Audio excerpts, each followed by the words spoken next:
Nithyananda Paramashivoham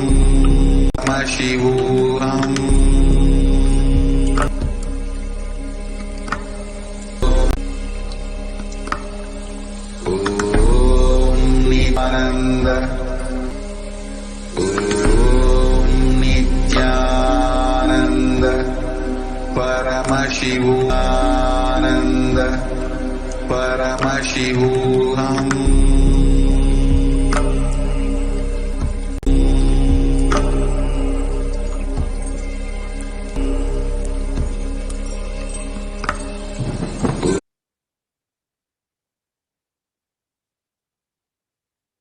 I meditate on the great Empress. She is red in color, and her eyes are full of compassion, and holds the noose, the goad, the bow, and the flowery arrow in her hand. She is surrounded on all sides by powers such as Anima, and she is the self within me. Devi is the ultimate pure feminine consciousness. Parashakti is the cosmic mother. It is her cosmic womb from which billions and billions of universes come out and go in. Source where the Big Bang and black holes go on. Parashakti is the source Shakti, source energy, source power, from which all of us came, in which all of us are even now, in which all of us are going to merge. Out of her extreme love and compassion, Parashakti herself is manifesting through the embodied form as the Nijavatara of the supreme concept of Hinduism, gracing us, answering all of our questions, attending to our prayers, giving boons, healing us, revealing our past, present, and future, delivering profound spiritual truths, and ultimately giving us the experience of Paramashivoham itself.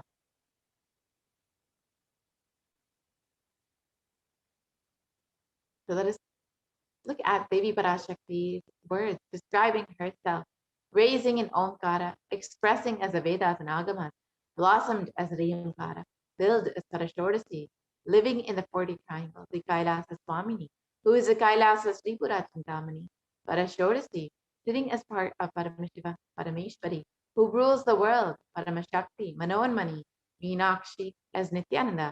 I took Nijavatara here to give good boon to everyone, to bestow all goodness. Hiranya Garbhasvarupini, Brahmanda Yomi, Shami, Chandramauli, Rapala, Aparna, Uma, Parvati, Savitri, Navayavana, Sambari, Parashodasi, Meenakshi, taking the form of Nithyananda. I came here as Nijavatara. With great compassion, I am blessing. Listen, people, do good to all of you. I took the form of Nithyananda and came down as Nijavatara.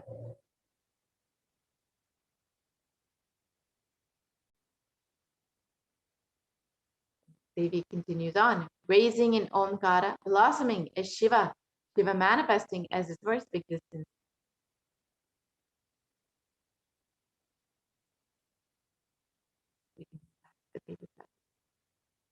Powers of existence, expression of existence.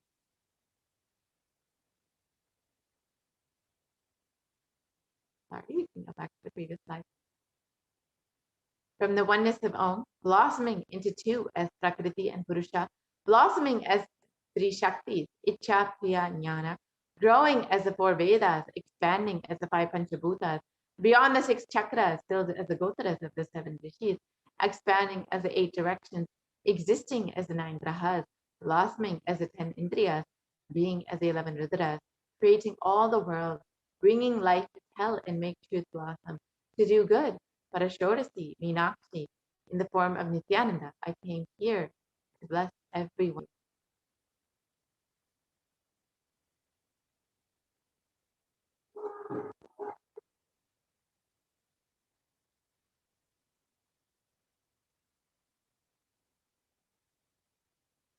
So how can we receive Devi Parashakti? In the words of the supreme concept of Hinduism, literally you are seeing Paramashiva and Parashakti at that moment. She is there in your screen. So always receive her very traditionally. Keep 2 betel leaves, 1 banana, 1 betel nut, and 1 coin in front of the screen.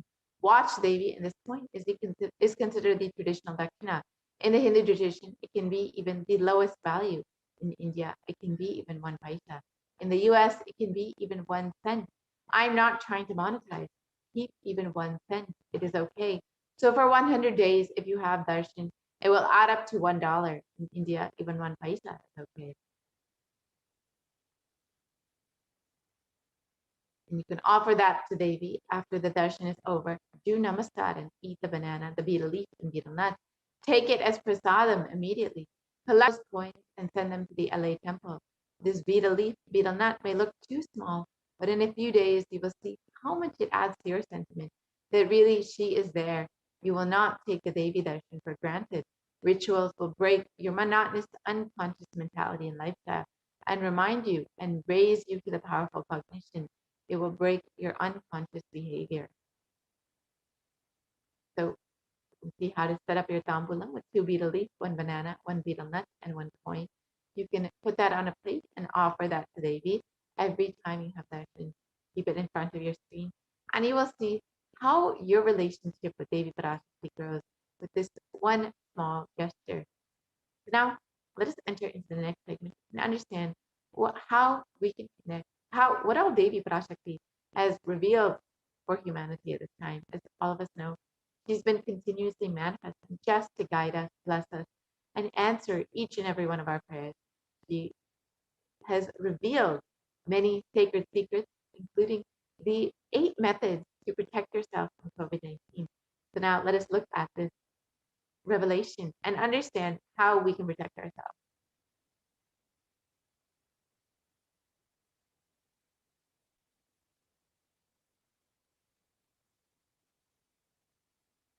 In the Guru Padaka Stotram, composed by Adi Shankaracharya. The very first verse describes how the Guru Padakas, the sacred feet of the Guru, are the boat that helps us cross the Ananta Samsara Samudra, the seemingly endless ocean of samsara or suffering. And in this verse, it describes salutations to the sandals of my Guru, which are a boat which help me cross the endless ocean of life, which endow me with the sense of devotion to my Guru, and by worship of which I attain the dominion of renunciation.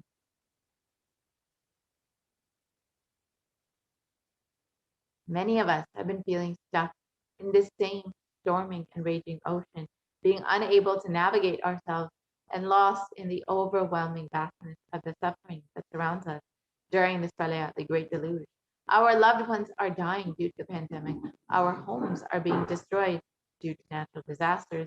Social institutions are crumbling, and the whole of humanity is in a desperate and dire need of hope.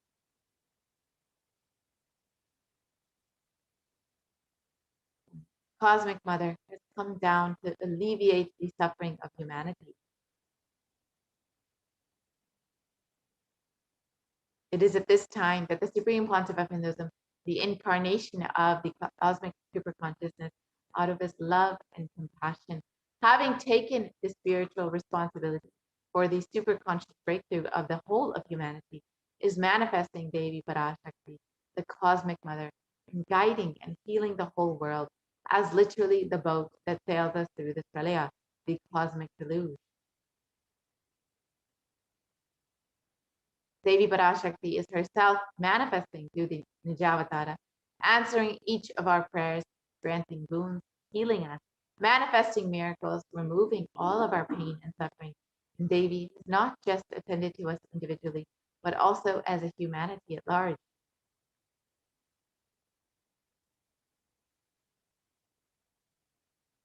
Devi Parashakti has guided the whole of humanity in the form of revelations of profound sacred secrets of Sanatana Hindu Dharma, and by showing us the future regarding global issues, the COVID pandemic, natural disasters such as fires, floods, and more, and even the twisted human conspiracies and underground wars, which have not surfaced to common knowledge as yet.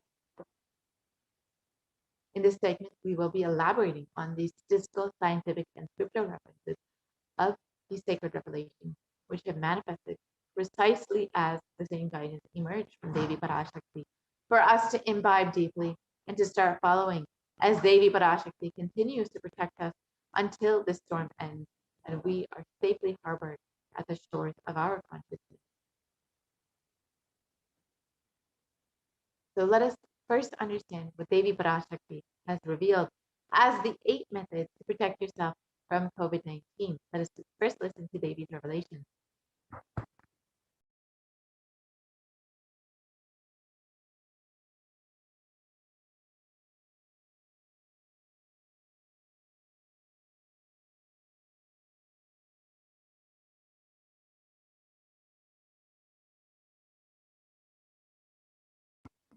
Sorry for the technical glitch. We'll be fixing the audio shortly.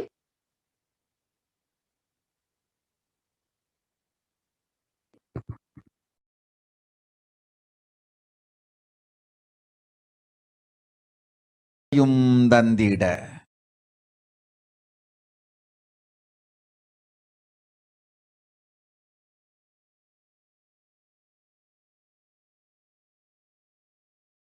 பரஷோடசி Meenakshi Parameswari Meenakshi Parasakthi Meenakshi இங்கு எழுந்து அருளினோம் எல்லோர்க்கும் ஞானமும் தன்மையும் தந்திட நன்மையெல்லாம் அளித்திட நாமே வந்தோம் இங்கு கைலாசத்தின் சுவாமினியாய் பரமசிவன் கிரகத்திருந்து நம் அனுக்கிரகத்தினால் நித்யானந்தன் விக்கிரகமாய் மலர்ந்தோம். உங்கள் எல்லோர்க்கும் நல்லதை செய்திட நன்மையை சொல்லிட தர்மார்த்த காம மோக்ஷம் எனும் புருஷார்த்தங்கள் நாளும் பொங்கி மலர்ந்திட வந்தேன் இங்கு. மாந்தர்கள் கொடுந்தொற்று கொரோனா கண்டு அஞ்ச வேண்டாம். 8 வழியின் மூலமாகவும் எண்ணத்தில் தியானித்து என்னை பிரார்த்தித்தல் 1, சமூக வலைதளங்கள் மூலமாய் என்னை சரணடைதல் 2, எங்கெல்லாம் என் மகமாய் வடிவத்தில் நான் குடிகொண்டிருக்கின்றேனோ அங்கெல்லாம் பூமிதித்து என்னை வழிபடுவது 3, நெஞ்சில் மஞ்சள் தடவி வேப்பம் சாரருந்தி தினந்தோறும் என்னை தியானிப்பது 4, நிர்விகல்ப நிலையிருந்து நித்யானந்தத்தை நிறைத்து உயிர்வது 5, சிவ சிவ சிவ எனும் பிரபஞ்ச பெரும் நாதத்தை அஜபா ஜபமாய் நிகழ்த்தல் 6, நிறைவான பூரண மனத்தோடு வாழைப்பழத்தோலும் வெங்காயமும் குதிகாலில் வைத்து பத்திட்டு நித்திரையில் அடங்குவது 7, பூரணமாய் பரிபூரணமாய் அருணாச்சல ஸ்மரணையில் நினைப்பும் மறப்பும் அருந்த உணர்வு ஸ்மரணையில் அகம் அகம் என ஸ்புரிக்கும் அருணாச்சல ஸ்மரணையில் ஆனந்த ஸ்புரணத்தில் இருப்பது எனும் 8 முறையிலும் என எண்ணியோர் அத்துணை பேருக்கும் இல்லை கொரோனா கொடுந்தொற்றின் தாக்கமும்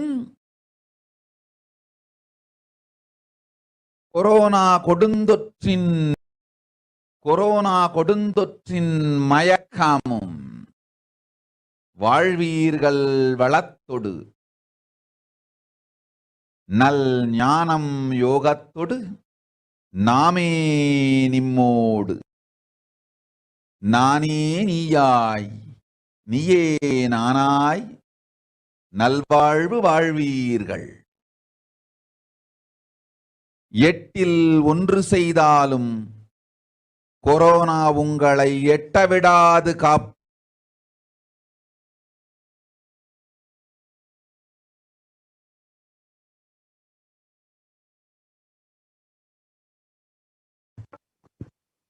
Now let us look at Devi Parashakti's revelations mapped into English.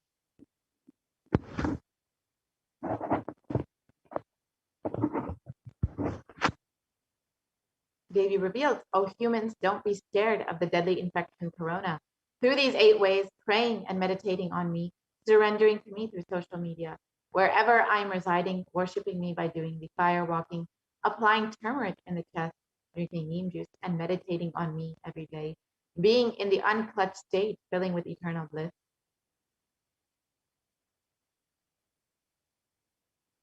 doing the ajaba of the cosmic sound, Shiva, Shiva, Shiva, with complete mind, applying banana peel and onion in the heels and going to sleep, being in the state beyond any remembrance or forgetting, in the Arunachala Spurana that blossoms as aham, aham, in the state of Ananda Spurana. Everyone who thinks on me through these 8 ways, they will not have effects of corona. They don't have fear and delusion of corona. You will live with prosperity, with wisdom and fortune. Me with you, you as me as you. You will live good life even if you do one of these 8 ways. I will protect you. Corona will not affect you. Don't have fear, O people. Be blissful.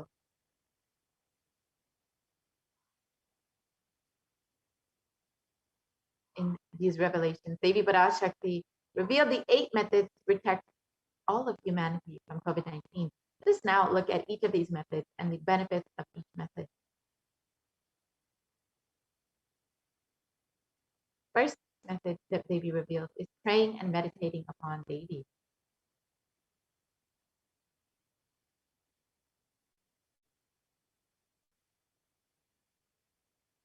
So modern science has studied extensively the benefits of meditation, and here Healthline has published 12 of these science-based benefits. So let us look at this. First, it reduces stress, it controls anxiety, it promotes emotional health, it enhances self-awareness, it lengthens the attention span, it may reduce age-related memory loss, it can generate kindness, it may help fight addictions, it improves sleep, it helps control pain, it can decrease the blood pressure, and it is easily accessible anywhere.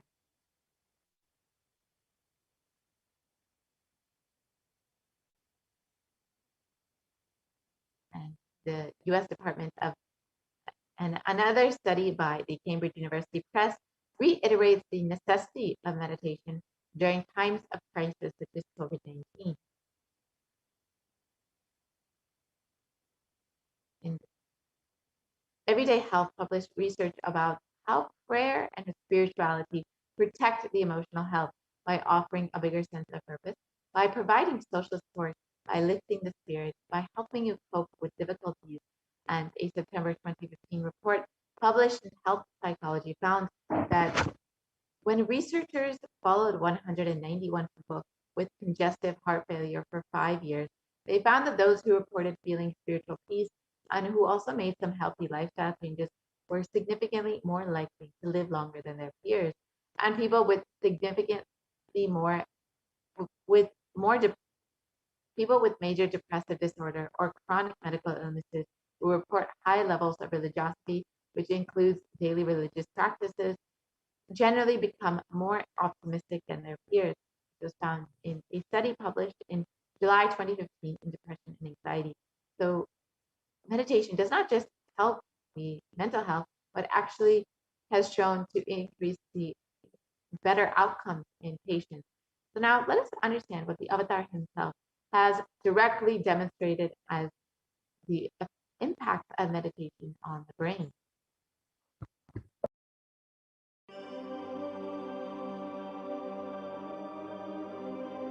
Nithyananda participates and encourages scientific researchers to derive evidences for meditation and healing through meditation.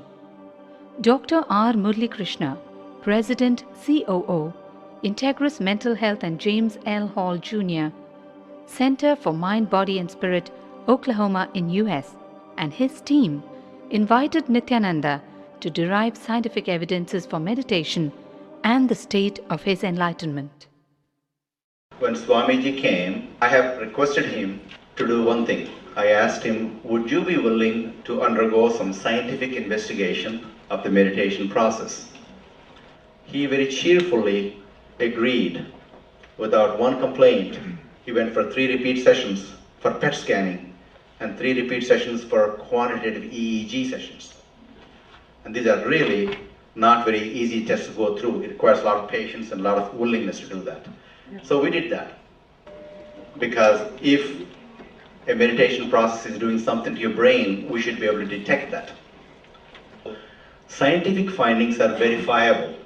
They're replicable. You can replicate them, duplicate them. So Swamiji went through those sessions and we found some interesting findings.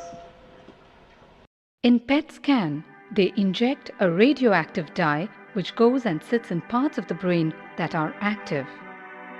In the normal, non-meditative state, the brain is very active.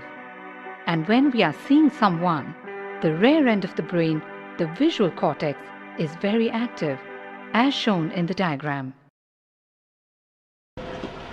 Usually the brain is so active, there are 100 billion brain cells there. But what meditation does is something very interesting. It shows the frontal lobes getting more active. The frontal lobe is where you have judgment, wisdom, reasoning.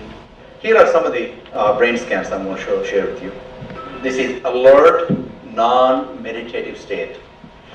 The second one is 30 minutes into this one. 30 minutes meditation. Look at the frontal lobes, how they light it up. They light it up big time. 60 minutes of deep meditation, and here is a deep, deep level of meditation where it lights up significantly right here. Right in the middle, probably 1.5 inches, 2 inches deeper.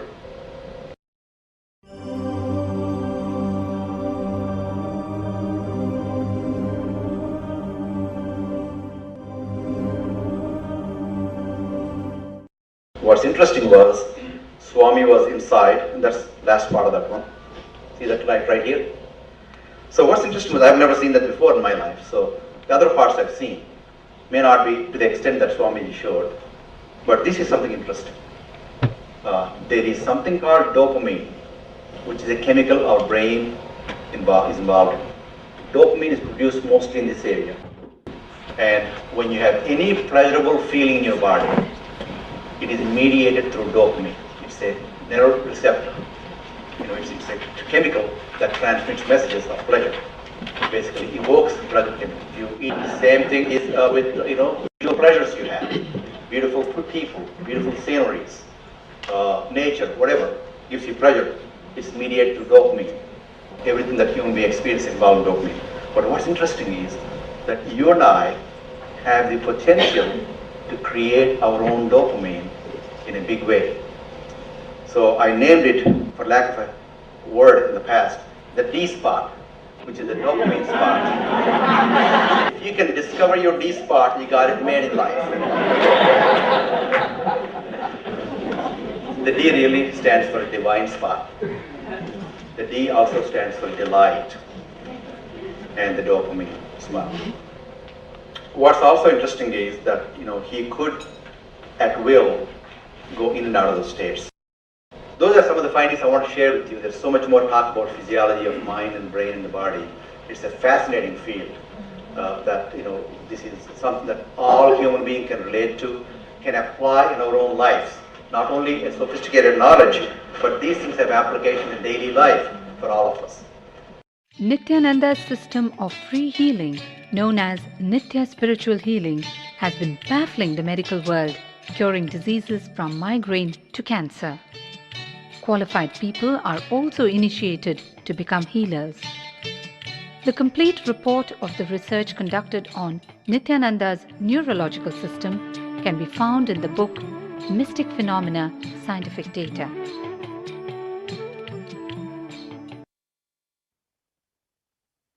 Now that we have understood about the impact of meditation, let us now look at prayer, what the Supreme Concept of Hinduism himself has revealed about prayer.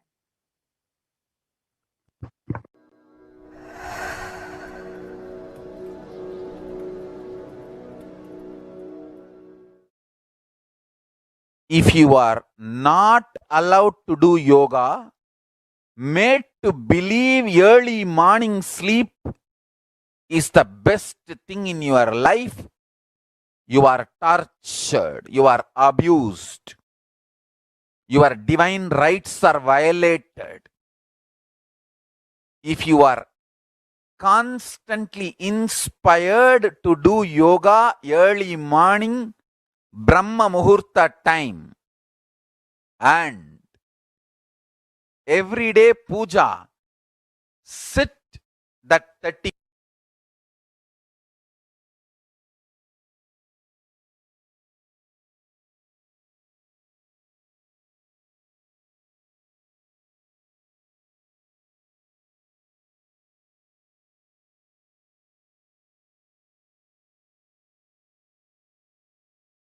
sit that 30-40 minutes and melt down by feeling connection. Understand? Nothing can be compared to prayer to bust your stress. I tell you, prayer is the best stress buster. Deep feeling connection and tears rolling in your eyes and melting down. Prayer to Paramashiva. Intense yearning, Vyakulata, talking to Paramashiva, relating to Paramashiva. Nothing compared to that to bust your stress. I tell you, every day puja is an ultimate recharging experience. If you do everyday puja,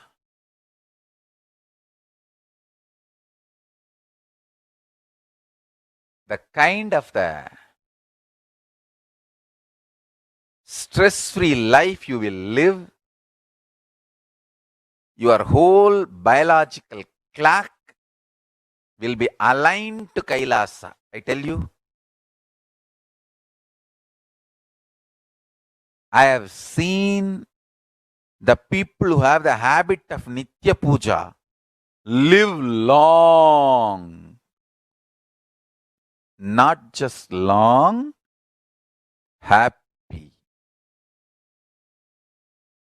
In my whole life, it is Nitya Puja, Puja, that gave me all the best things of life. Everyday puja, relating with the deities is the best stress buster. Touch the deities, do decoration, dress up.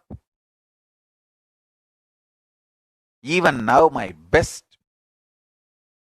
time of the day is when I sit with my deities. When I sit with my deities,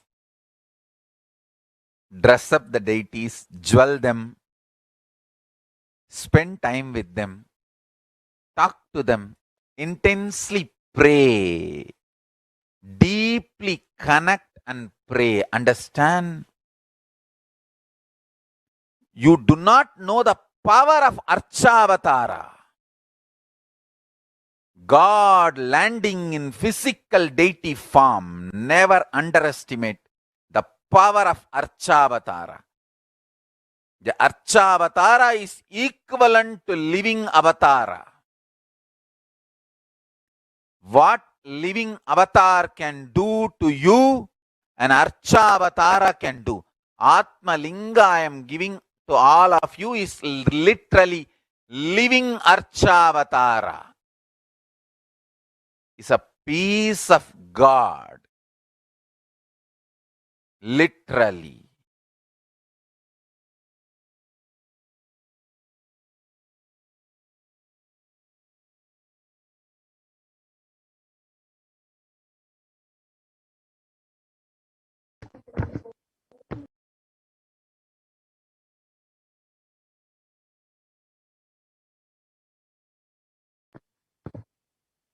Yes. Let us now look at the next method revealed by Devi Parashakti, surrendering to Devi Parashakti through social media.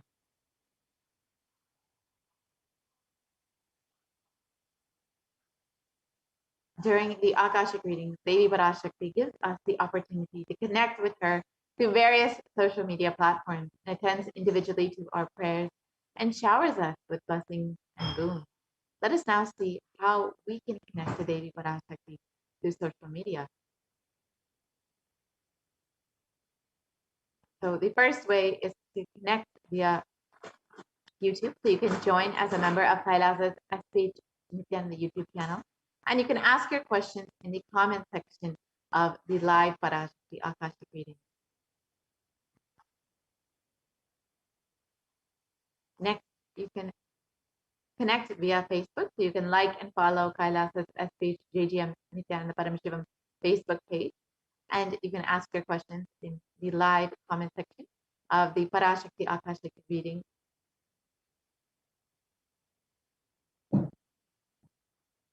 Next, you can connect via Twitter. So you can follow Nithyananda on Twitter and ask your questions in the reply section of the tweet with the hashtag AskTheAvatar.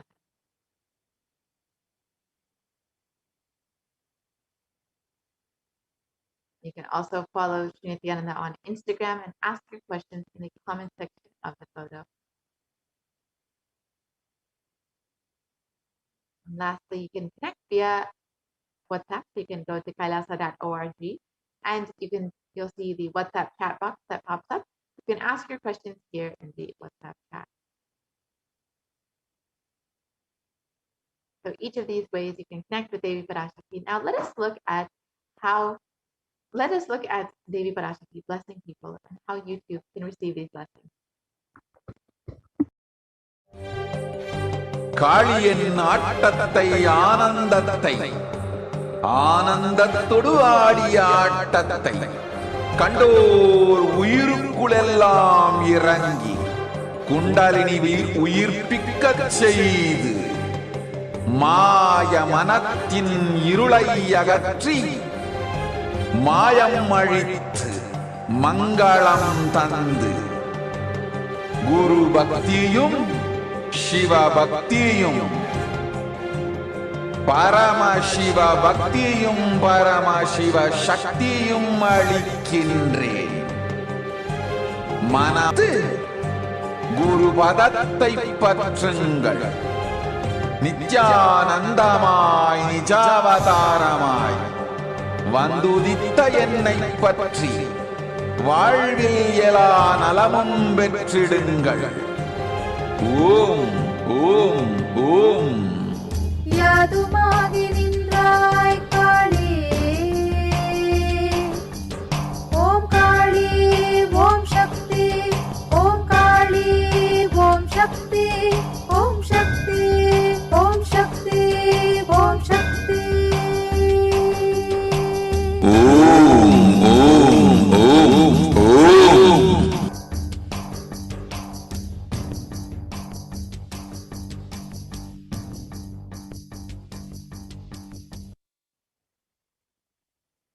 So Devi revealed, wherever I'm residing, worshiping me by doing the fire walking. So let us understand the science behind fire walking. The Supreme Pontiff of Hinduism revealed this is an alchemy process. And in the words of the Supreme Pontiff of Hinduism himself, our rishis and munis were adepts and masters in every field, whether health, keeping the society safe in every field. So all the bratams, the pujas, the spiritual techniques, religious rituals, anything they design is highly scientific and directly useful to the life. Coronavirus will not affect you at all because that fire walking time, that small blisters you get, just shoots up your whole immunity, that power, the power to protect yourself from any virus or any problem. It's actually a powerful technique. It's a very powerful technique followed in those days, especially during this season.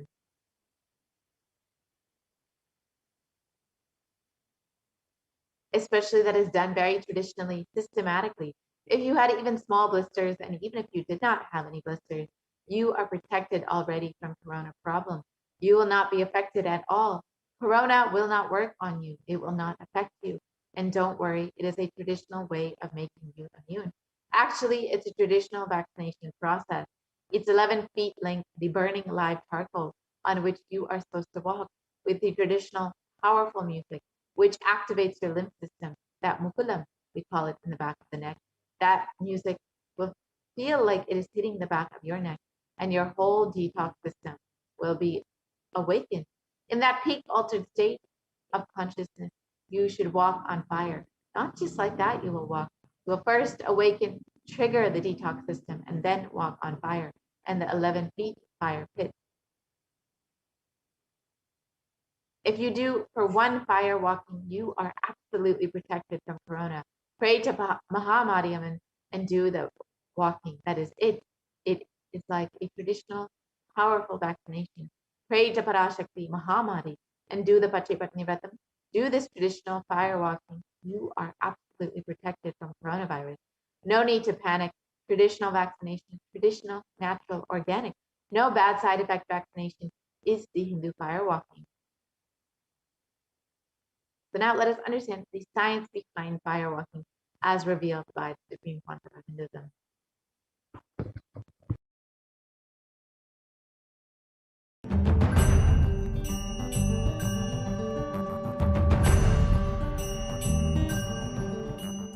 All these transmutation processes means balancing the system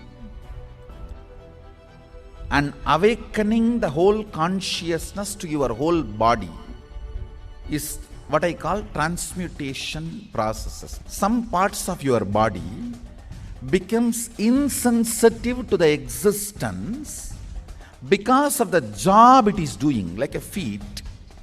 Because of the continuous walking, it becomes insensitive. Your cheeks, how they are sensitive, they don't become they lose sensitivity to the reality.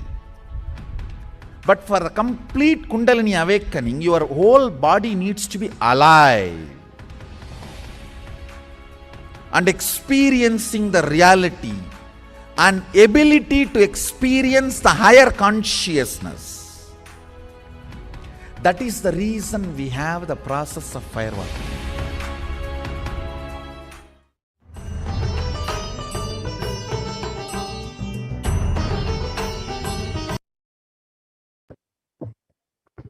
Yes, now let us see the Supreme Concept of Hinduism himself doing the fire walking in Tiruvannamalai, the birthplace of the Avatar himself.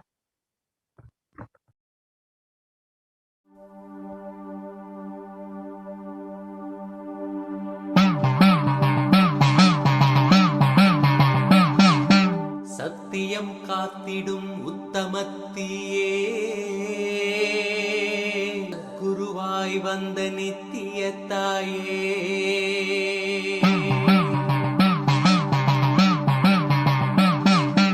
வேதங்கள் வணங்கிடும் ஆதியும் நீயே ஜோதிமலையிலே அவதரித்தாயே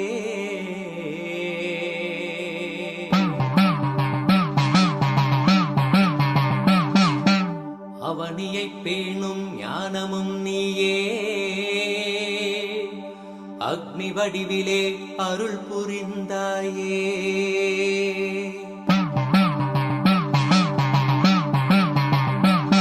தீனிலே பிறந்தவளே நித்ய ஆனந்தத்தியே நித்யானந்தேஸ்வரி தீனிலே பிறந்தவளே நித்ய ஆனந்தத்தியே நித்யானந்தேஸ்வரி கர்மங்களை கொன்றிட வந்தாய் நித்யானந்த தர்ம மண்ணில் வென்றிட வந்தாய் கர்மங்களை கொன்றிட வந்தாய் நித்யானந்த தர்ம மண்ணில் வென்றிட வந்தாய் தீனிலே பிறந்தவளே நித்ய ஆனந்தத்தியே நித்யானந்தேஸ்வரி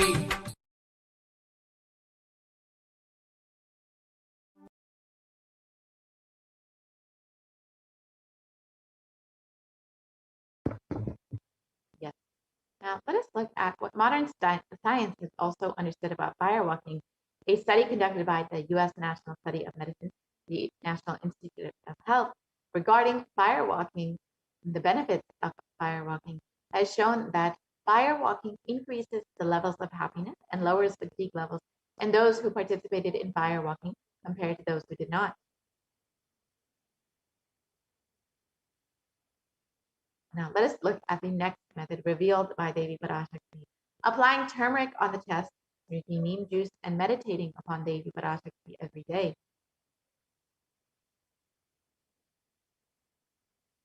So first, let us understand the benefits of neem juice as revealed by the Supreme Concept of Hinduism.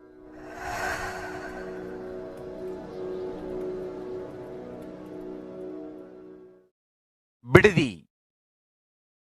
It is not, I'm not talking from air, I'm talking from ground. In Bididi, before we came to that land, 30 borewells were dug, no water. Now, from the day we came till now, we have water for 10,000 people to live comfortably in that very land. It's only pouring, pouring Karumari's grace. Wherever we started ashram, nature completely cooperates because we know biology, whole biology thinks.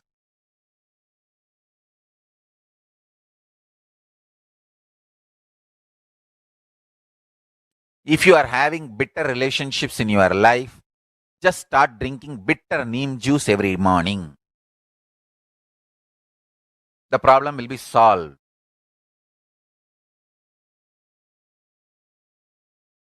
Understand, if you are irritated, even if you don't react, even if you don't talk to people, you release that kind of vibes. Take Haritaki. You will see you release sweet kind of vibes. Take neem juice. You release healing, compassionate vibes. A woman who applies neem powder and takes bath, who applies turmeric powder and takes bath, is equivalent to Karumari Mahamayi.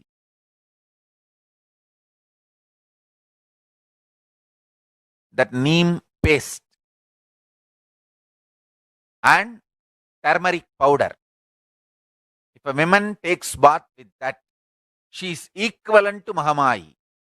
She is embodiment of Karumari because she will be manifesting that same vibes of Karumari. I sincerely recommend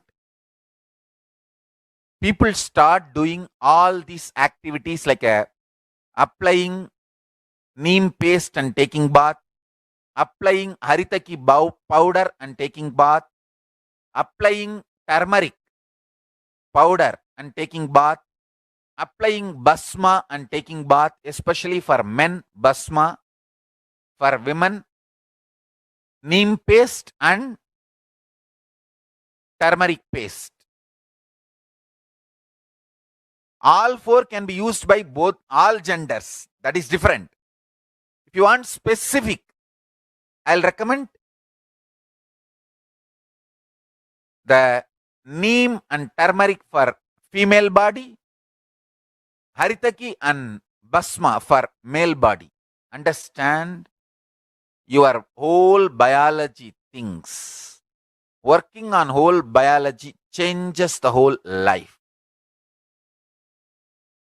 So, now with this understanding the whole biology things,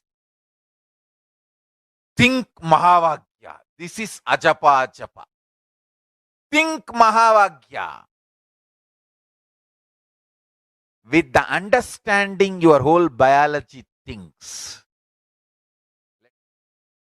Om Nithyananda Paramashivoham. Blessings to all of you. Start manifesting powers. Now, Yes. Now that we've understood the benefits of neem, let us look at turmeric.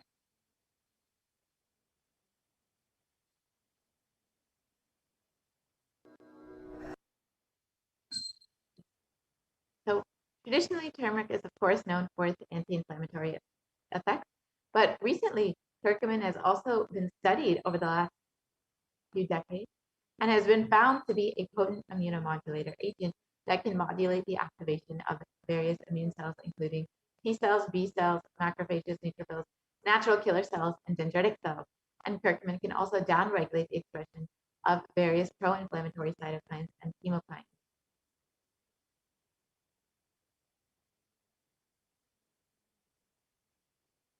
And this research carried out by the U.S. National Center for Biotechnology Information found that turmeric modulate the activation of various immune cells as well as enhance the antibody response. So overall, it can improve your immune strength. So with a strengthened immune system, you will be much more likely to stay healthy and be able to maintain an active lifestyle. And India.com also published that neem can help you fight in the fight against coronavirus. And another report states that turmeric and neem are effective against coronavirus, according to a KGMU study.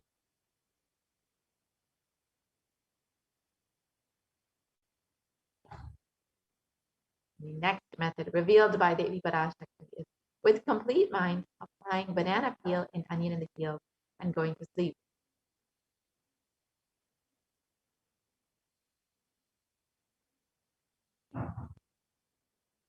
So you can see in the photo how you can do this. You can put a banana peel or onion on your foot and put a sock over it, just like in the photo. And you can go to sleep like that, and your whole body will be completely detoxed in the morning, and you will be completely protected from COVID-19, as revealed by Devi. And Medical Daily has also reported on the detoxifying effects of onion. And it states that onion contains a high amount of sulfur compounds, which not only give onion their recognizable smell, but are also powerful detoxifying agents with more than 100 sulfur-containing compounds, which are what cause the eyes to tear. Onion can help prevent and treat ailments from diabetes to heart disease, and this is why it's very well known in Ayurveda for its medicinal uses. And the Journal of Phytotherapy has published a review on the detoxifying effects of onion, which states that compounds from onion have been reported to have a range of health benefits, which includes anti-carcinogenic properties, antiplatelet activity, antithrombotic activity, anti-asthmatic, and antibiotic effects.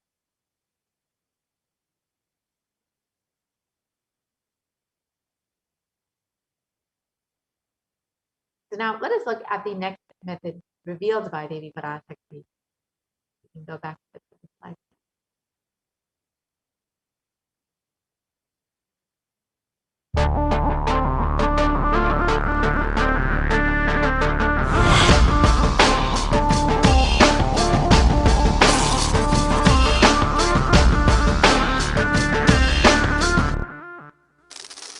The brain is the organ which controls our whole physical being. Once our brain has been imbalanced, it will then transmit that imbalance throughout the whole body. Thought forms are pure energy that have the ability to influence people and everyday events in life. According to science, our brains generate an electromagnetic field which may be measured by such instruments as an encephalograph. This electromagnetic field is generated by the brain every time we think, and as our mind is never still, we may be compared to perpetual power generators. Fear produces nervous disorders. Anger produces headaches and violence. Confused thoughts produce congestion and ill health. Depression causes cancer, tumors, mental diseases, and lowering of the immune system, causing death through own willpower. Our thoughts generate intricate energy patterns which can be detected by sensitive equipment and seen by clairvoyant individuals. These energy patterns are known as thought forms. Surprisingly, thought forms are shaped by the thoughts themselves. Each of us creates hundreds of thought forms every hour and release them into the environment. Although we cannot see them, the thought forms have as real an existence as any other form of energy. Most people can sense others' thought forms, and a continuous energetic exchange happens between people about which we are usually unaware. This also explains why we sometimes take a sudden liking or dislike to a certain person directly on meeting them. We just catch their vibes. Unclutching is a guide for equanimity and enlightenment. Thoughts are like bubbles in a fish tank. Just as bubbles in a fish tank rise from the bottom, our thoughts also rise in the same manner. When one bubble comes and reaches the surface of the water, the next bubble starts and the third bubble starts. Because the bubbles are rising at high speed, they look like a continuous stream.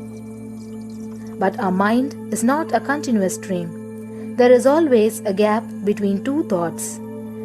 Like the bubbles, we also experience a neutral space between two thoughts. This neutral space between two thoughts is our original state, the pure silence. It is a state of pure consciousness, the state of God. Since the gap or the neutral space between two thoughts is too small, we think all thoughts are connected and form a shaft. But there is always a gap between two thoughts. In the forest of northern India, the hunters trap the birds using a trap. They tie a rope between two trees. The rope is the shaft that we create by connecting two thoughts. In the middle of the rope, they secure a wooden stick. The stick is our mind. The rope is tied at the midpoint of the stick. When a bird comes and sits on the stick, the bird's own weight turns the whole stick upside down. It turns topsy-turvy. The moment it turns upside down and loses its sense of balance, it feels totally shaken and tightens its grip on the stick. It simply holds onto the stick as if its life depends on it. Similarly, we connect thoughts and form a shaft out of it and live in the fear that if we drop our mind, we might be lost. We might lose our identity. Because it is hanging upside down, it thinks, if I unclutch from this stick, I will fall and die. Is similar to the fear that if we start trusting that we are unconnected, unclutched, independent and illogical thoughts, we might be lost.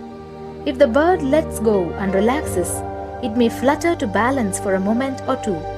When it leaves the stick, maybe for a few seconds, it will fall, but then it will adjust itself and start flying. In the same way, we hold on to whatever we think is our identity and security, our education, our mind, our life, our relationships, or our bank balance. Ultimately comes to remove the stick that is our identity. Just like the bird, we don't realize that if we drop our mind, at that moment we can become a Paramahamsa. That very moment we can be liberated.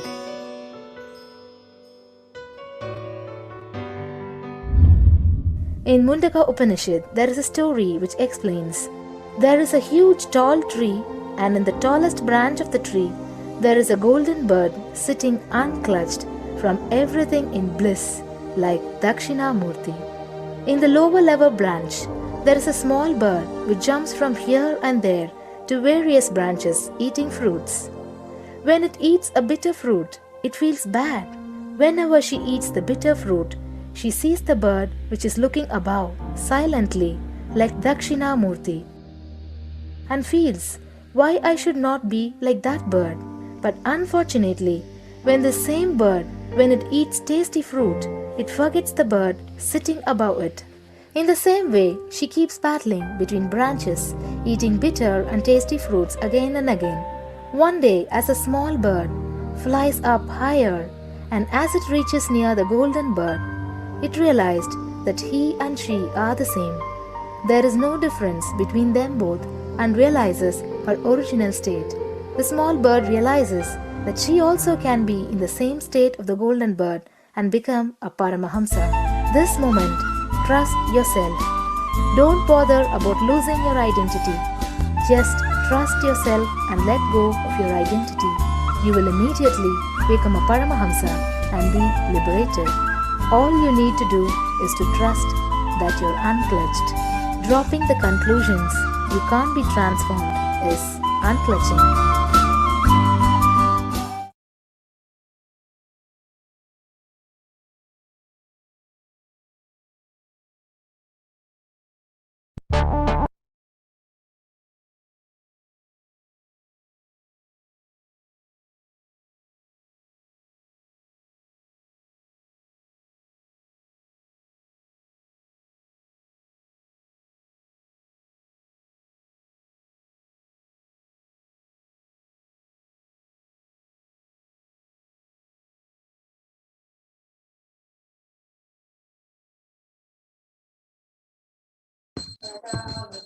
Now that we have understood the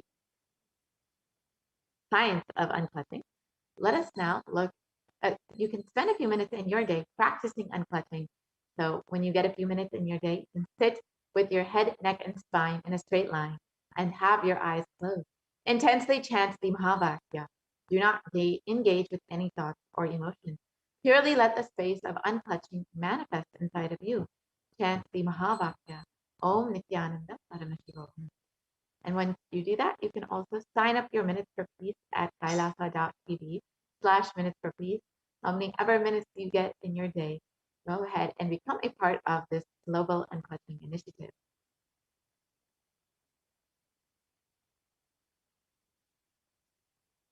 Now let us look at the next method revealed by Devi Parashakti, doing the Ajaba Ajaba of the cosmic sound, Shiva, Shiva, Shiva. A study conducted by the U.S. National Library of Medicine on the benefits of chanting has shown that the chanting has a direct positive benefit for the physical health and mental well-being. And the study correlates the chanting of the Ajva to the vagus nerve stimulation, which is a treatment used in depression and epilepsy.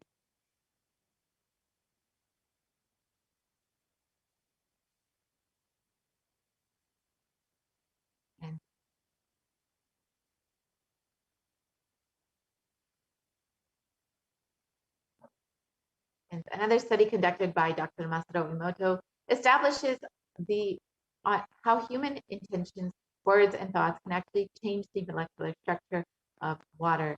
In this research, it shows that when water is exposed to positive sound vibrations, molecular formation in the water changes to a very pleasant formation, compared to when water is exposed to negative sound vibrations, it becomes distorted, disfigured, or disintegrated.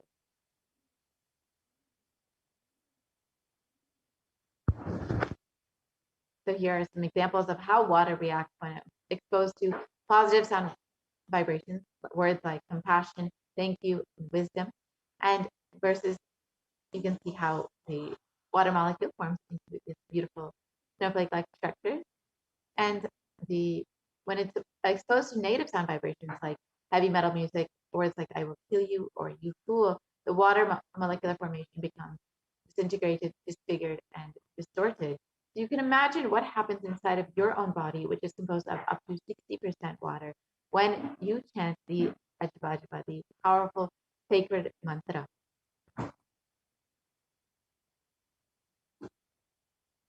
So you can, when you take some time in your day to either do the Ajba Ajba or the unclutching, you can become a part of the Global Unclutching Initiative and sign up your Minutes for Peace at kailasa.tv/minutes for peace. And the Supreme Concept of Hinduism has revealed that if 10,000 people can do this just for 3 months, we can give such a powerful, super conscious breakthrough to the whole of humanity. Because all of us are interconnected. We are not all islands. These are all fundamental truths. When you start unclutching, Kailasa starts experiencing the joy, the bliss of you unclutching. Nothing goes to waste in the cosmos. Now, let us look at the final method revealed by Devi Parashakti, being in the state beyond any remembrance or forgetting. In the Arunachala Swarana that blossoms as Aham, Aham, in the Ananda Swarana. So just being in the constant remembrance of the divine, never having to actively remember or forgetting, but just being in that space of oneness, you will be able to be protected fully from COVID-19 and experience the safety protection of the divine. So with this, we will be concluding this portion of the program, and we'll be entering into the next segment where we will understand how exactly we can connect with the divine, how we can connect to Devi to offer our gratitude and love to Devi Parashakti through the offering segment.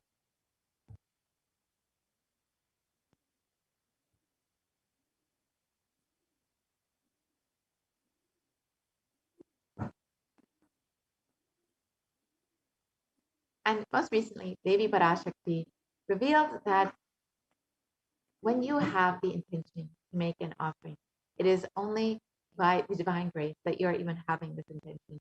It is only when Devi, when Swamiji have decided to shower upon you that you are even having this intention.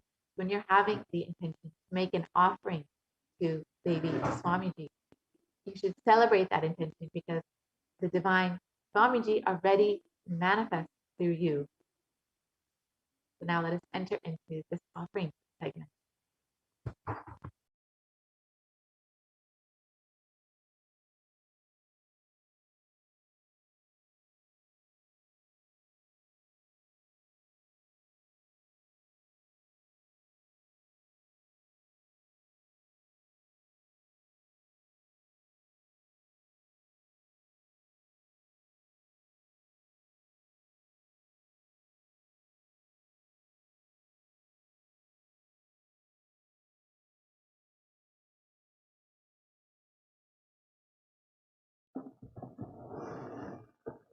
Yes, Nithyananda, and welcome back to this segment where we'll be learning more about the traditional offerings we can make to Devi Parashakti today as we get ready to receive her darshan and blessings.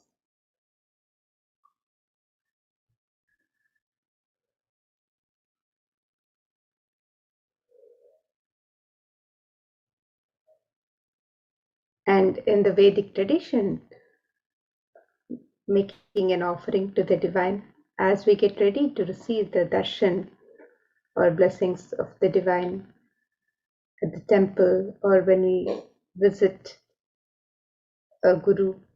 This tradition is a pure offering of love and devotion.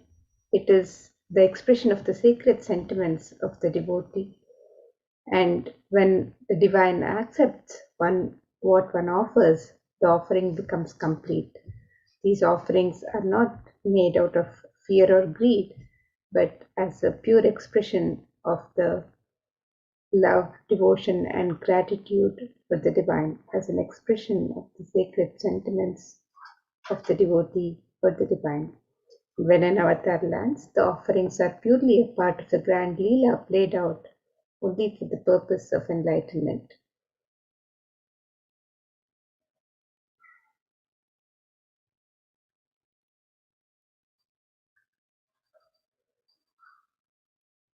So now, as we get ready to receive Devi Parashakti with the traditional offerings and prepare to receive her darshan, let us look at this Dhyana Shloka which describes the beauty and splendor of Devi Parashakti.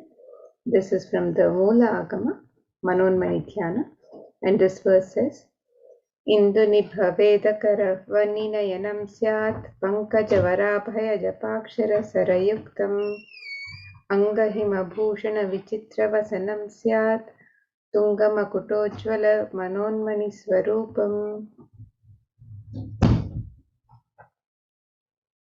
The translation of this verse, it says, moon-like face holding the Veda books on hand, fire in eyes, with lotus flower gracing and blessing hands, and one hand with japamala, beautifully decorated with jeweled ornaments in wonderful clothes and shining crown.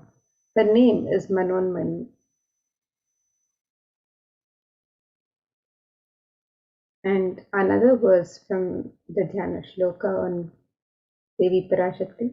This verse describes ध्यायेत् देवीं त्रिनेत्रां शशिनिभवदनां वेदहस्तां दधानां सव्ये पद्मां वरदमपरे चाभयं चाक्षमालां दिव्यैराभरणैर्विभूषिततनुं ब्रह्मादिभिः पूजितां देवीमेव मनोन्मणिं प्रतिदिनं कामार्थदात्रीं शुभाम्.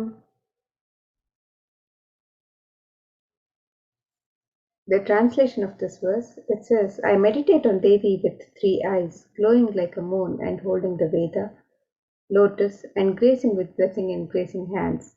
She is wearing beautiful ornaments. She is worshipped by Brahma and other many gods, and showers auspicious boons for all actions every day.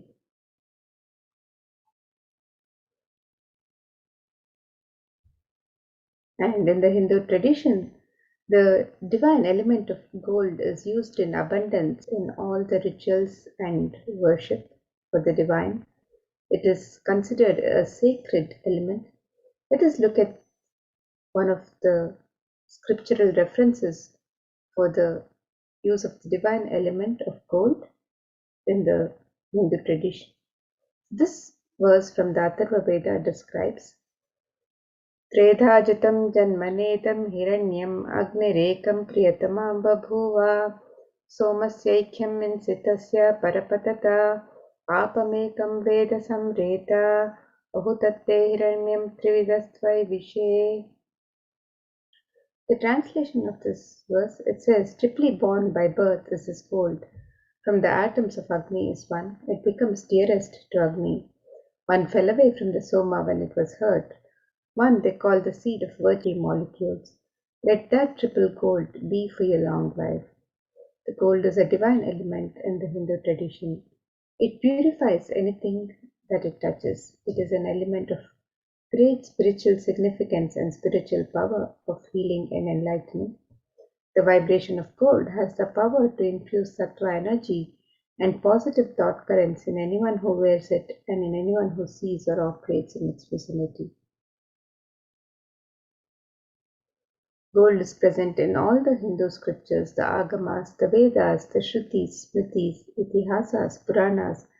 In all the scriptures, it is abundantly displayed that gold is the most auspicious and purest metal which purifies our being. In the Hindu civilization, everything was built in gold, exchanged in gold. Ritual feasts were offered in gold bricks.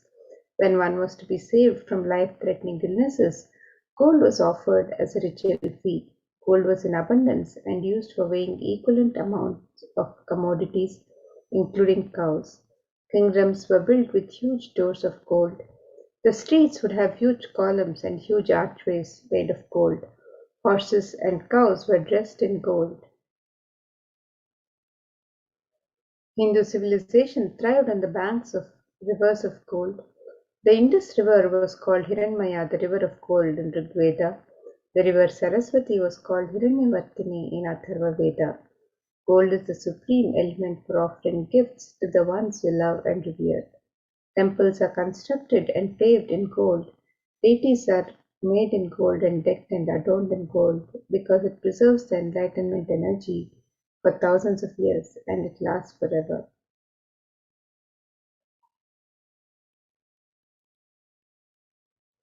And now let us take a look at the various traditional offerings that we can make to Devi Parashakti today as we get ready to receive her blessings and darshan.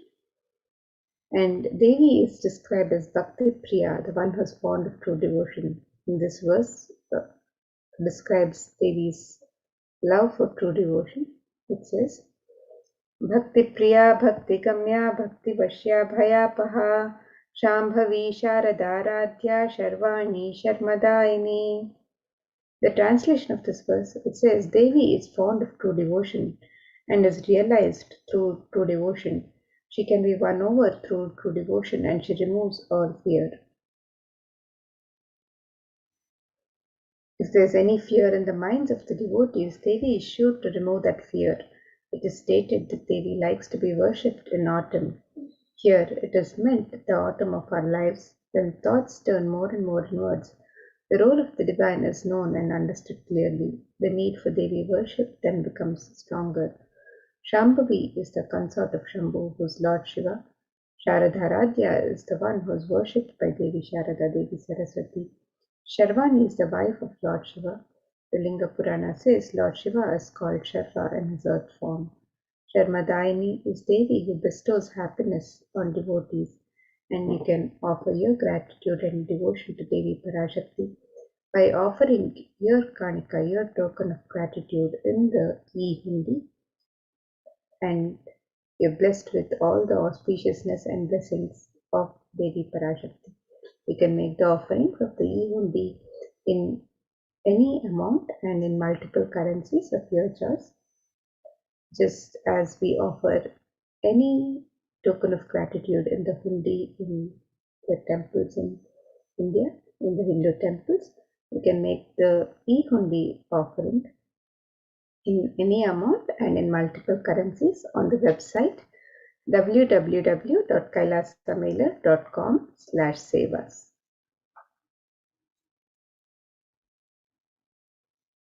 And the next offering to Devi Parashakti is the offering of the Sankalpa chanting, which is the conscious resolution. And this verse from Devi Mahatmya, chapter 12, verse 34, describes Tayaitan mohyate vishwam shaiva vishwam prasuyate saya chittaja vijanam tushta rudhin prayaschati. The translation of this verse, it says, the goddess enchants this universe and she herself gives birth to this universe. That goddess, being prayed without interest in anything, gives that knowledge that leads to salvation and gives wealth in the materialistic sense. And you can make this offering of the Sankalpa chanting, the conscious resolution to Devi Parashakti, and be blessed with all the fruition of all the desires and wishes that you're yearning for. And you can register for this seva on the website www.kailasamailer.com/sevas. The next offering to Devi Parashakti is the offering of the Sahasranama Swarnakasu, which is the pure gold coin inscribed with one of the 1008 sacred names of Devi Parashakti. Each coin is inscribed with one of the 1008 sacred names. Devi is described as Nama Parayana Prita, that is, she who likes the repetition of her various names. And this offering of the Sahasranama Swarnakasu, with each gold coin inscribed with one of the 1008 sacred names of Devi Parashakti, is a very special and unique archana offered to the Mahameru of Devi Parashakti. And you can make this offering of the Sahasranama Swarnakasu in 3 different denominations and any number of coins as you wish to offer. And by making this offering, where each coin is inscribed with the sacred name of Devi Parashakti, describing her Ananta Kalyana Gunas, the divine qualities of Devi Parashakti, you are also blessed to imbibe these very same divine qualities of Devi Parashakti herself. So you can make this offering of the Sahasranama Swarnakasu, the pure gold coin inscribed with one of the 1008 sacred names of Devi Parashakti. You can make this offering on the website www.kailasamailer.com/sevas.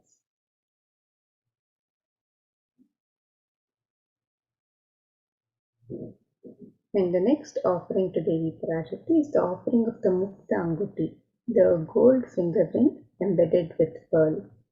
And Devi is described as the one who is adorned with garlands of pearls and gems. Let us look at this verse which describes Devi's beauty adorned with pearls and jewels.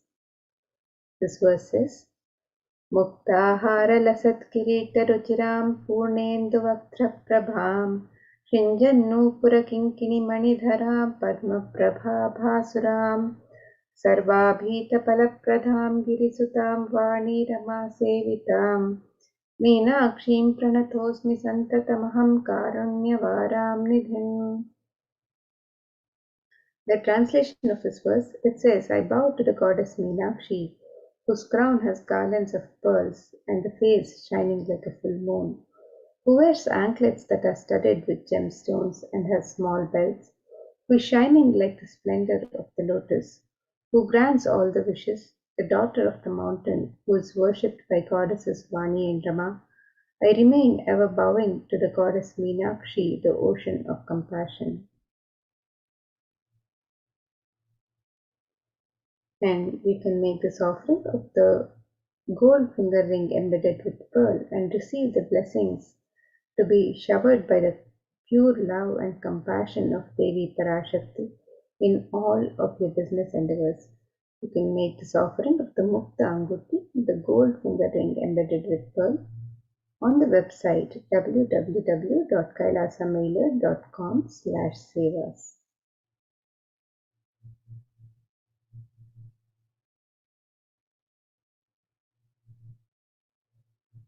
The next offering to Devi Parashakti is the offering of the Swarna Padma Pushpa, the gold lotus flower. And the lotus is a sacred flower used in the worship of the divine and in the tradition. And various scriptures describe the significance of the lotus flower. So let us look at this one verse from the Kamika Agama, which describes one of the many significance of the lotus. This verse describes अष्टविद्येश्वरोपेत कुम्भावर सर्वे ससूत्रवस्त्राद्य हेमपङ्कजभूषिताः सपिधनः सकुरच्चश्च पक्वबिल्वफलप्रभा स्नपनध्याय संसिद्ध प्रमाणेन समन्विताः. The translation of this verse says, all the kalashas should be wound around with suitable thread and covered with a new cloth.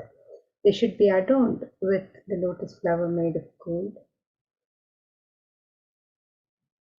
And there are hundreds of scriptural references in the Hindu tradition for using the lotus in the worship of Paramashiva.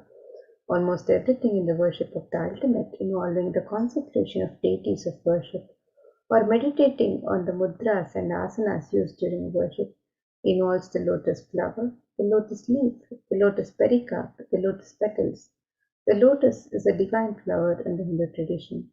The Shakti of Paramashiva is also called the lotus. The base of the Paramashiva linga is a lotus. The disciple of Paramashiva is also considered a lotus, the one who is about to bloom. And you can make the offering of the gold lotus in any of 3 different sizes as you wish to offer, and be blessed to have the state, space, powers, and being of Devi Parashakti in your inner space amidst any and every adverse situations in life. So you can make the offering of the gold lotus on the website www.kailasamailer.com/sevas. And the next offering to Devi Parashakti is the offering of the Swarna Metti, the gold toe ring to adorn the sacred lotus feet of Devi Parashakti. And these verses describe the beauty of the sacred lotus feet of Devi Parashakti. And this verse says, Nakadhiditi sanchanna namajjanatamo guna padadvaya prabhajala parakrita saroruha. The translation of this verse, it says, you whose brightness from the toenails destroy the darkness of ignorance from the minds of your devotees who prostrate at your feet, you whose brightness from your 2 feet overpowers that of the lotus flower too. And we can make this offering of the Swarna Metti, the gold toe ring to Devi Parashakti, and be in constant gratitude for receiving her blessings in even the most difficult aspects of life. You can make this offering on the website www.kailasamailer.com/sevas.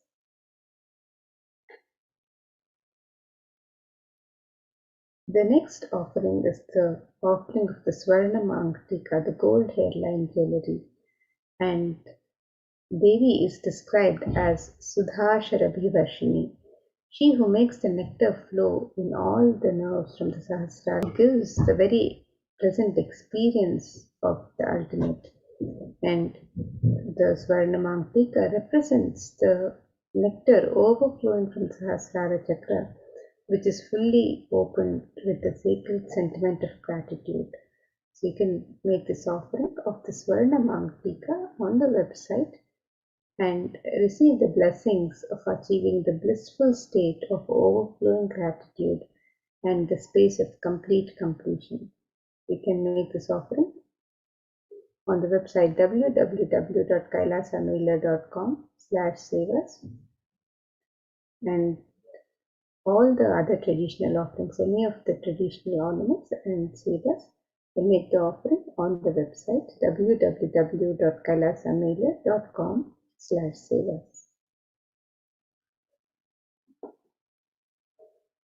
The next offering to Devi Parashakti is the offering of the Pratyaksha Pada Puja. And these verses from Saundarya Lahari describe the splendor of Devi's toenails dispel the darkness of ignorance in the devotees prostrating at her feet, and her feet defeat the lotus. And states that the toenails, which have been sharpened by constantly being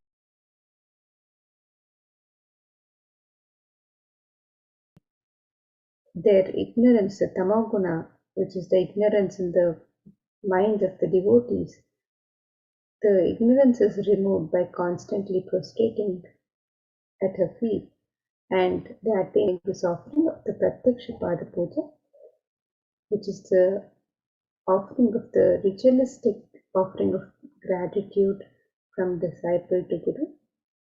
You can make this offering of the Pratyaksha Pada Puja on the website www.kailasamela.com/savas and be blessed with all the auspiciousness and blessings of Devi Parashakti and the Nijavatara, the Supreme Pontiff of Hinduism, Jagadguru Mahasannidhanam, His Divine Holiness Bhagwan Sri Nithyananda Paramashivam. You can make this offering on the website www.kailasamela.com/savas. The next offering to Devi Parashakti is the offering of the Vastra Seva, the offering of the sacred cloth. And this offering is the traditional offering of gratitude to the Divine for the constant protection of the Divine in our lives. And we can make this offering of the Vastra Seva, the sacred cloth, to Devi Parashakti, and be blessed with all the auspiciousness and blessings of Devi Parashakti and of the Supreme Pontiff of Hinduism, Jagadguru Mahasannidhanam, His Divine Holiness Bhagwan Sri Nithyananda Paramashivam.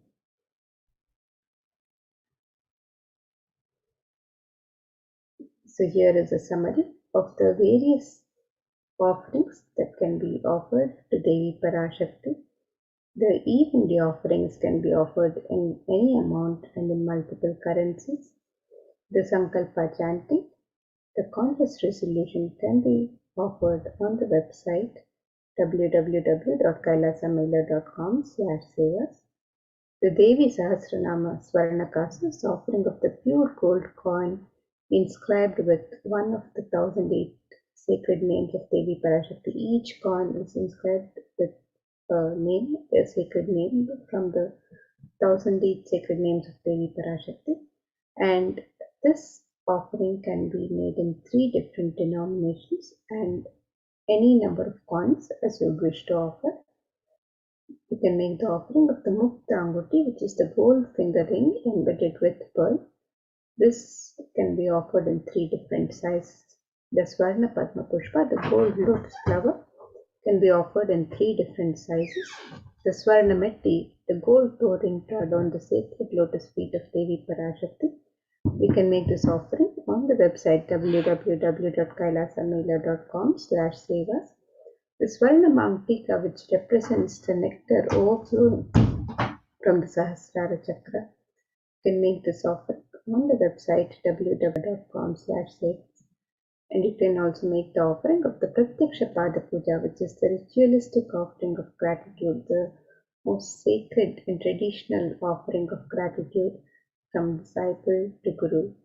We can make this offering on the website www.kailasamela.com/sevas, and we can also make the offering of the Vastra Seva, the sacred cloth offering to Devi Parashakti. And all of these offerings are being made available for you to register and offer to Devi Parashakti as your traditional offering of gratitude, your expression of the sacred sentiments as you get ready to receive the darshan and blessings of Devi Parashakti. All on the website www.kailasamela.com/sevas. And let us now take a look at the website where all of these offerings can be offered to Devi Parashakti.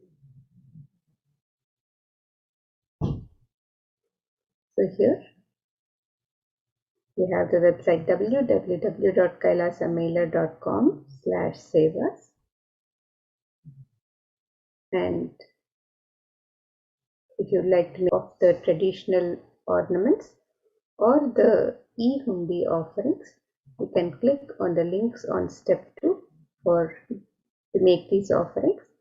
And if you would like to make an intention today to make an offering, if you're not ready to make the offering yet, but you would like to make an intention to make an offering and receive the blessings of Devi Parashakti to manifest your intention into reality, you can make an intention on the form on step 1, and ready to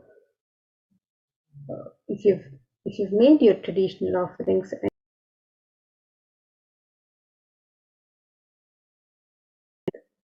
your name is Great Britain pound and Chinese yen, and you can make this offering in any amount of your choice. And you can also make the offerings of the traditional ornaments and the sevas to Devi Parashakti on this website. You can make the offering of resolution. The Devi Sahasranama Swarnakasa, which is the pure gold coin, each coin inscribed with one of the 1008 sacred names of Devi Parashakti. This offering can be made in 3 different denominations: the Mukta Anguti, the pearl finger ring embedded, the gold finger ring embedded with pearl. This offering can be made in 3 different sizes. The Swarna Padma Pushpa, the gold lotus flower, can be offered in 3 different sizes. The Swarna Metti, the gold touring adorning the sacred lotus feet of Devi Parashakti. This offering can be made on the website. The Swarna Mangtika, the gold hairline jewelry representing the overflowing nectar of gratitude from the Sahasrara Chakra. You can make this offering on the website. The Pratyaksha Pada Puja and the Vastra Seva, the traditional offerings of Seva to Devi Parashakti, you can make these offerings also on the website. And any other traditional offerings of ornaments or Sevas that you would like to offer to Devi Parashakti as you get ready to receive her darshan, as you welcome Devi Parashakti in your life and in your inner space, as you celebrate Devi Parashakti's happening. We can make all of these traditional offerings on the website www.kailasamela.com/sevas. And with Deepavali, as we get ready to celebrate Deepavali, you can also make your traditional offerings of celebration for Deepavali on the website www.kailasamela.com. You can register for the various offerings for Deepavali. We have the Raka Chaturdashi, which is the Chandi Homa and the Kali Pratima offering. You can also register for the Ambal Alankara Seva and the Vishesha Alankara Seva for the Murti of the Supreme Pontiff of Hinduism, the Satya Avatara of the Supreme Pontiff of Hinduism. And you can also register for the Pratyaksha Pada Puja on the auspicious occasion of Deepavali. So this is the most traditional offering of gratitude to Guru that each day on the auspicious occasion of Deepavali, you can register for the Tulabharam or register as a Mahayajaman for all sevas.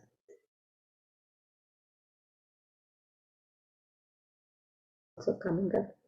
So if Bhagwan Lord Muruga is your Ishta Devata, you celebrate Muruga Karika offerings to Devi Parashakti on www.kailasamailer.com/sevas. So you can now get ready with your traditional offerings to Devi Parashakti, and let us learn more also about the various facilities being made available for the care and well-being of humanity through the various de facto spiritual embassies of Kailasa as being guided by the Supreme Pontiff of Hinduism himself. So let us now learn more about these various facilities, the various contributions of Kailasas to the care and well-being of humanity. So let us now learn more about these contributions of Kailasas and the Supreme Pontiff of Hinduism as he guides us, as he guides the whole of humanity through this pandemic and to a super conscious breakthrough. Nithyananda Madayamai Swami. Nithyanandam, Nithyanandam Amrita, Nithyanandam everyone. Welcome back to this segment of Kailasa's COVID Care Protection Center at the Kailasa's de facto spiritual embassies with the blessings of the Supreme Pontiff of Hinduism, Jagat Guru Mahasannidhanam, His Divine Holiness Bhagwan Nithyananda Paramashivan's blessings. Let's start with the Sadguru Vandanam. Nithyanandam Paramasukadam Kevalam Jnanamurtim Dvandvatitam Gagana Chadusham Tattvamasya Ekam Nityam Vimalamachalam Sarvadi Sakshibhutam Bhavatitam Triguna Sadgurum Tam Namami.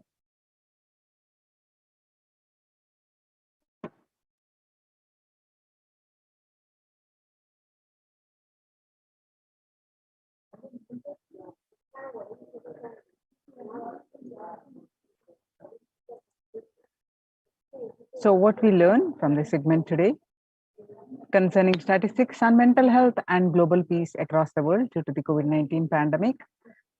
What are the Supreme Pontiff of Hinduism and Kailasa's contributions for global peace? The Supreme Pontiff of Hinduism spiritual solutions for COVID-19, Kailasa's COVID Care Protection Center, some glimpses, and why temple-based ecosystems.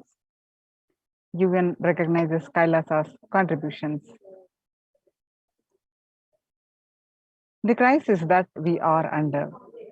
Today, people around the world are trying to grapple with the grim reality that the pandemic is far from over. The aftermath of the current calamity promises to be much more devastating. The greatest economics of the world are facing disastrous futures. Countries are facing off each other in deep mistrust.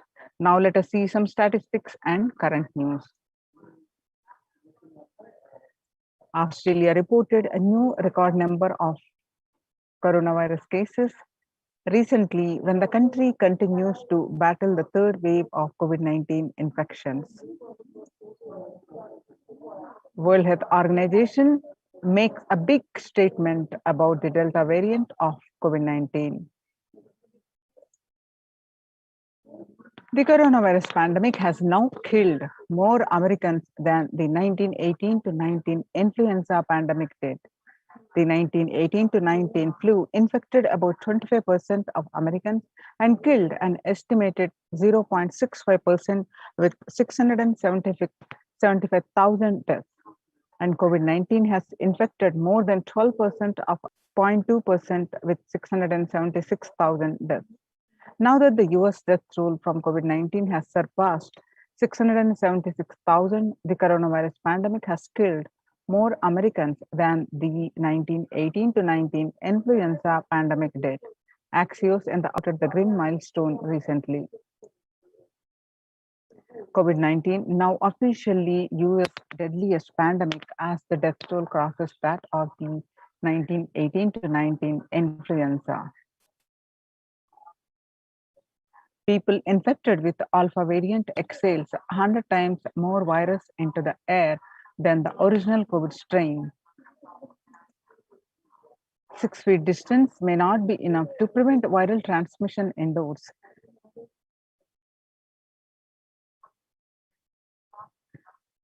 COVID-19 Delta variant still most concerning, says the World Health Organization's experts. The COVID-19 pandemic is nowhere under control in the United States, says the Chief Medical Advisor, Mr. Anthony Fauci. He said, right now, we are still in pandemic mode because we have 150,000 new infections a day. That's not even modestly in good control.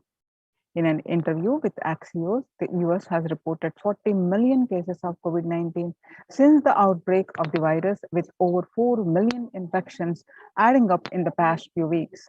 The increase in the COVID cases comes as the US administration earlier this month is planning to provide the booster shots of the vaccine as the Delta variant has become dominant in the nation and is wreaking havoc.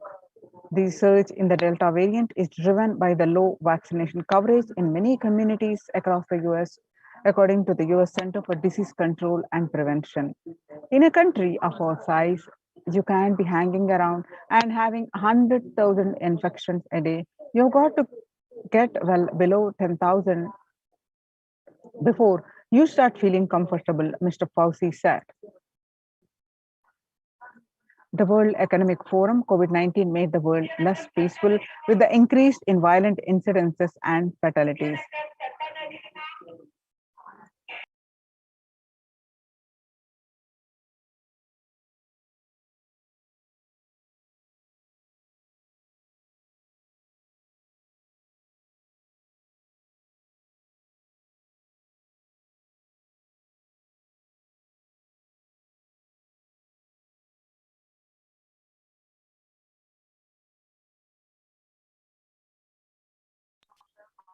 The younger adults are more likely to report symptoms of anxiety and a depressive disorder during the COVID-19 pandemic.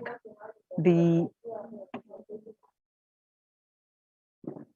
average share of adults reporting symptoms of anxiety and or depressive disorder, what it was before the pandemic in a 6 months period was 11%, and from January to June 2019, and in just 1 month of beginning of this year, it rose up to 41.1%. The share of adults reporting symptoms of anxiety and a depressive disorder, some more statistics confirming the same, that the younger adults are more likely to report symptoms of anxiety and or depressive disorders. Stress in America, COVID-19 is a significant stressor for most Americans. Nearly 8 in 10, which is 78%, say the coronavirus pandemic is a significant source of stress in their lives. Nearly 7 in 10, which is 67%, say they have experienced increased stress over the course of the pandemic. COVID-19 could exacerbate doctors' existing mental health burden. Of the health workers who treated patients during the China's COVID-19 outbreak, 50% showed signs of depression and 45% showed signs of anxiety. Self-reported mental health among pregnant women and new mothers. Depression before the COVID-19 pandemic was 15%. Now, during the pandemic, it rose up to 40.7%. And anxiety was 29%. Now it rose up to 72%. Living under stay-at-home orders, 8 in 10 students are struggling with focus on school or work and avoiding distractions. And 55% of all students do not know where to go for help for their mental health. Nearly 82% of the women surveyed said their lives have been negatively disrupted by the pandemic. Nearly 70% of the women who have experienced these disruptions are concerned their career growth may be limited as a result. The global economic outlook during the COVID-19 pandemic, a changed world. The pandemic is expected to plunge most countries into recession in 2020, with per capita income contracting in the largest fraction of countries globally since 1870. The International Labour Organization, COVID-19 is a threat to peace building in conflict-affected nations. The COVID-19 crisis has worsened already fragile situations. The ILO is more aware than ever of its responsibility to promote peace and resilience in the time of this global pandemic. In India, the Mumbai mayor says the third wave is already here. And the city mayor has said that the third wave of COVID is already upon Mumbai, pointing to a sudden spike in cases. The third wave of COVID-19 is not coming, it's already here, said the Kishori Padnekar, adding that an announcement regarding the matter had already been made in Nagpur. Breakthrough infections found in 25% of the health staff. A little over 25% of healthcare workers were infected with coronavirus despite getting fully vaccinated. A recent study has revealed, giving an insight on the breakthrough infections due to the Delta variant. The study, jointly conducted by the Institute of Genomics and Integrative Biology, Maximum Hospitals in Delhi NCR, found that the vaccination breakthroughs were far more common during the Delta outbreak in Delhi.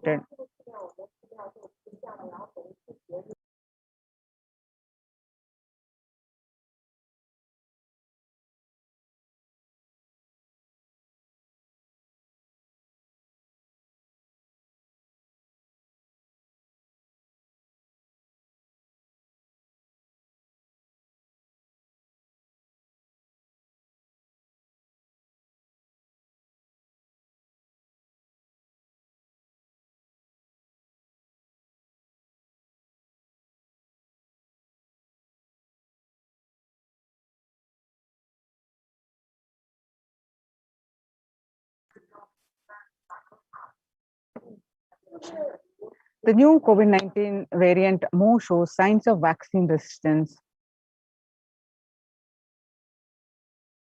Now that we have seen across the world, the statistics of the COVID-19 pandemic, which is affecting not only the physical health, the increase in fatalities and the mental health, especially on the younger generation, which is leading to the making the world less peaceful, affecting the global health, global peace. So how to cope up with the current COVID-19 pandemic? It's important to address the COVID pandemic, which is seeing another wave destroying many more lives. And the global COVID virus pandemic has left the whole world desperately looking for answers. Life as it had been experienced even back in February 2020, which is no longer recognizable, and drastic change is the order of the day, which people having to redefine their paradigms of economy, society, faith, religion, and health. Blessed are those who have had the greatest fortune to be with the incarnation of Paramashiva, the Supreme Pontiff of Hinduism, in their lives to carry them through this crisis.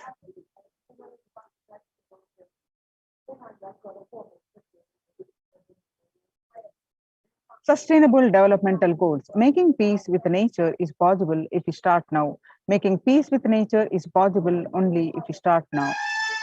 Even amid pandemic, 2021 can go down as the year we made peace with nature and set the planet to healing. Our environmental, social, economic challenges are interlinked.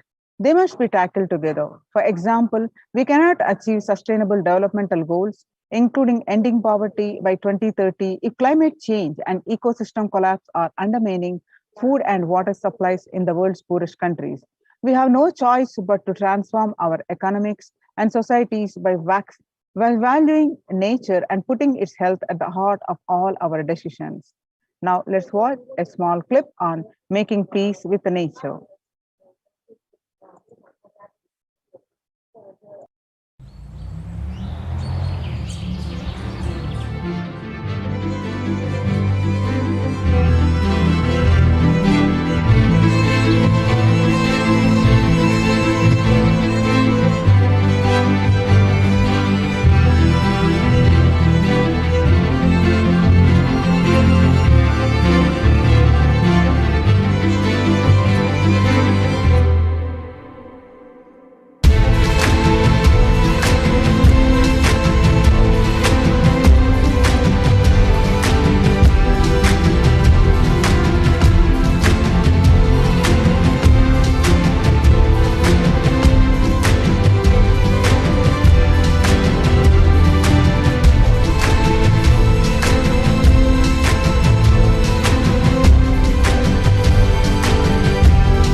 The World Health Organization Health and Peace Initiative.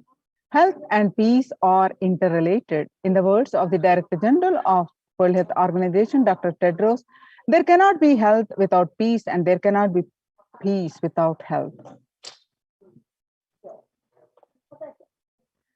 United States Institute of Peace. Amid COVID, we need enhanced international coordination to build peace. Tackling the pandemic and building resilience in fragile states require concerted international action at global, national, and global levels. As the humanitarian and economic toll of the COVID-19 pandemic continues to grow, so does the risk that this crisis will fuel new conflicts around the world while stemming prospects for resolving ongoing ones.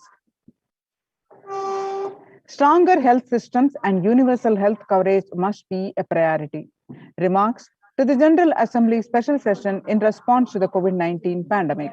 For the first time since 1945, the entire world is confronted by a common threat, regardless of nationality, ethnicity, or faith. A new social contract between people, governments, and private sector, civil society, and more can tackle the roots of inequality with fair taxation on income and wealth, universal benefits, and opportunities for all.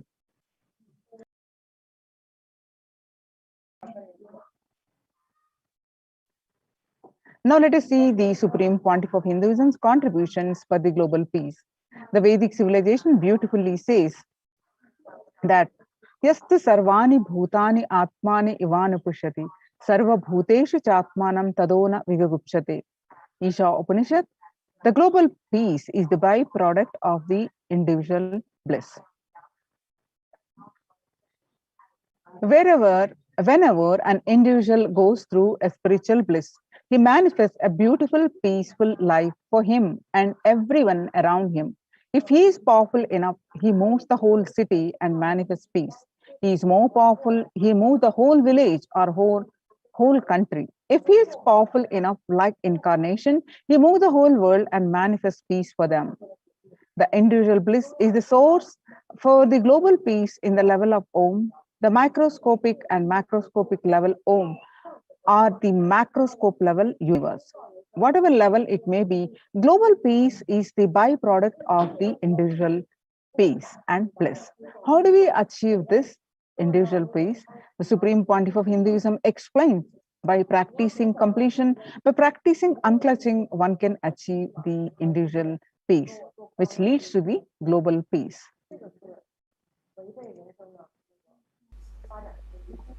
The consciousness you are carrying, I welcome all of you with my love and respects.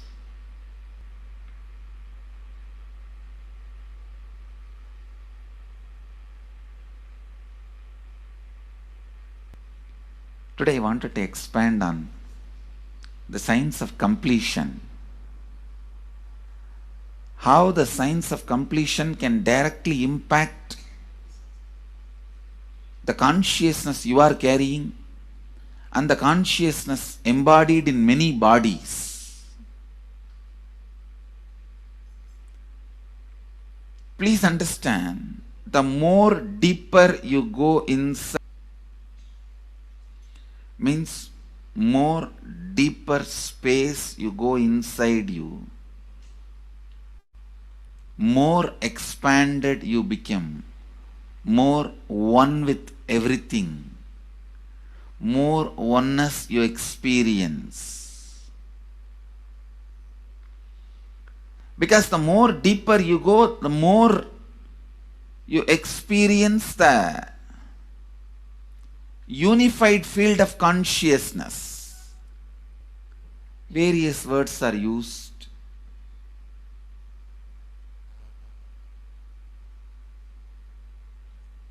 Some of the Hindu traditions uses the word Atma, Brahman. Some of the Hindu traditions use the word Nirvana. Whatever word you may use, Atman, Brahman, Nirvana, unified field of consciousness, whatever. But one thing I want to tell you, the deeper and deeper you go in your inner space, you experience the vast oneness.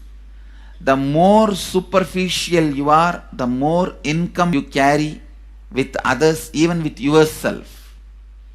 The more superficial parts of you fights with you, different thoughts of you fights with you, even you fight with you, the more superficial you go, the more deeper you start traveling. First, you get integrated. The you fighting with you stops. Then, the people around you get integrated. They fighting with you stops. Completion with yourself, then completion with others, then comes completion with other things, not just living beings, even with inanimate beings. The completion starts happening. Even with a net, completion starts happening. Please understand, the more deeper you travel, the more deeper you go, the more deeper you settle down, the more deeper you start living. Your cognition expands. Your cognition includes. Your cognition becomes more and more inclusive. More joy, more bliss, more knowledge, more enlightenment. Please understand.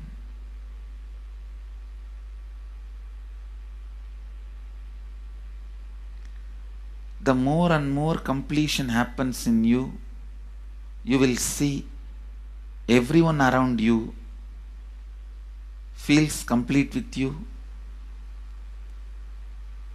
That is why I am saying, whether they have body or they are in the deepest corners of your being, deepermost layers of your being, deepest parts of your being, you experience such powerful awareness, such joy.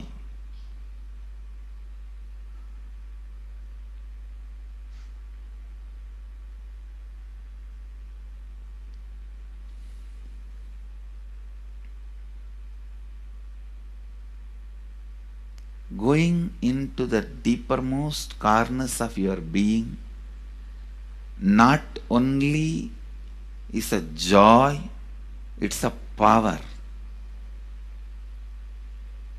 Because suddenly you will see everybody around you, everything you listens to you. It really becomes a vibrant power where the tendency to exploit is not there. Listen, that's a very important thing. Power without the tendency to exploit. Because as long as you feel the other person is separate from you, when you get the power, it will always be used for exploiting.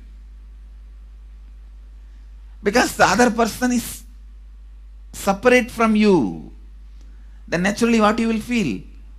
Let me suck all the possible energy, intelligence, time, talent, treasure. But when you feel the other person is your own extension, you will see, you will be showering so much, enriching so much. The power you have will not be exploiting, it will be enriching.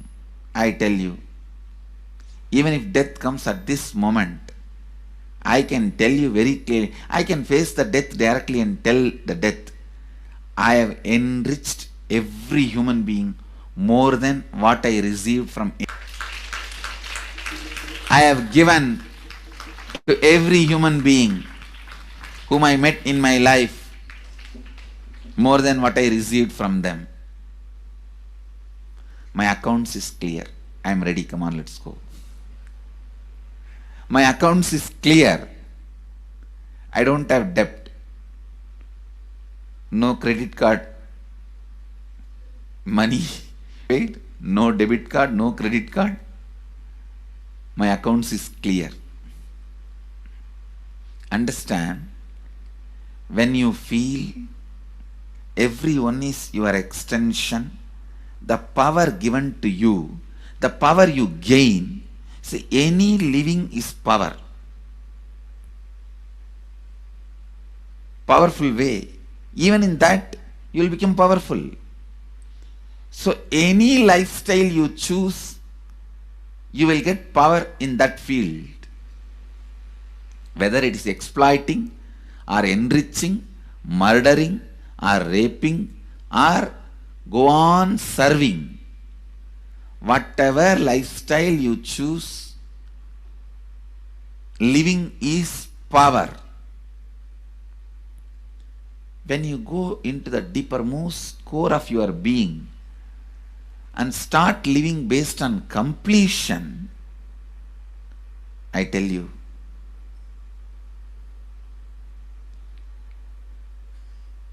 the first power you will experience is everything around you listens to you. That power will simply make you enrich everyone. The best power you can have through living is power of enriching. Whatever you do, as I said, whether you live the life of enriching or exploiting, you will become powerful. I tell you, the power of exploiting brings more and more conflict within and without, and those conflicts naturally bring suffering. And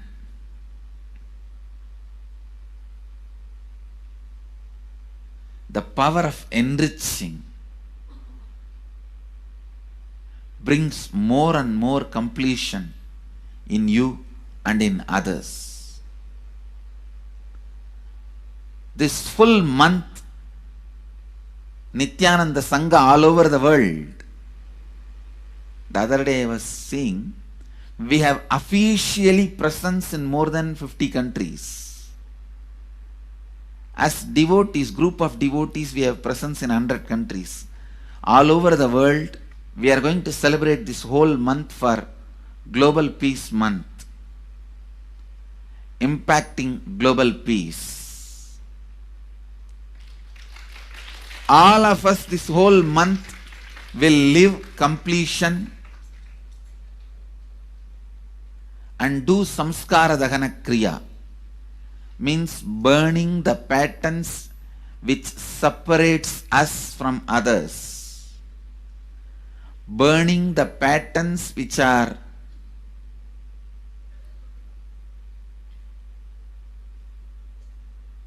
constantly keeping us in a superficial level. All over the world, we will be doing samskara dahana kriya, burning our patterns, more and more completion. And we also have special 3 Nitya Dhyana Yoga program teaching people science of completion and facilitating samskara dahana kriya. This month, 20th, 21st and 22nd,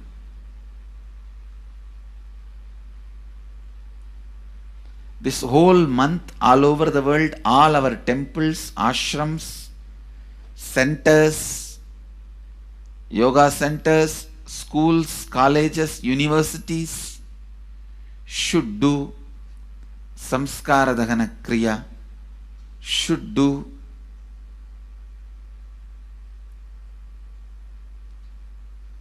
the practice of burning all the incompletions and patterns which leads to conflicts, bringing more and more peace inside us and outside us, spreading peace. This whole month, let's impact global peace. Let us really contribute to the global peace, not just talking about it. Let's do it. Let's do it. Not just talking about it. Let's do it. Even if you teach the Samskara Dahana Kriya to 50 people in each area, each place where we have centers, ashrams, temples, two-way centers, yoga centers, even 50 people, each Tanidar teaches, enriches them with this science. The amount of suffering and negative waves, negative vibes reduction can contribute so much to the world. Please understand. One positive person can burn millions people negativity. Experientially, with evidence we proved, one positive person has already burnt at least 20 million people's negativity in last 10 years and brought peace. So each one of you, if you stand up as one positive being, one authentic, responsible, enriching being,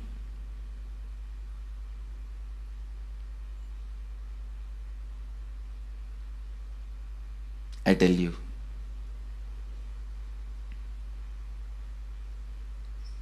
we can do so much to the world. It will be a better place than the time we entered. When we leave, it should be a better place. That's all. When we leave the earth, it should be a better place. So understand, inner peace is your birthright. Go to the depths of your being. Bring more and more completion into you. Completion with others. And start living Advaita. Today in the Inner Awakening session, it's all about completion with others. So last 6 days, literally, you worked so much, one by one by one by one by one, layer by layer by layer by layer. The completion with yourself. Now comes completion with others. Today, we are starting the science of completion with others.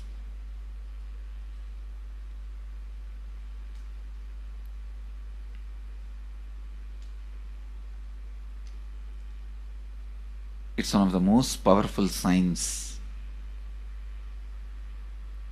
Does so much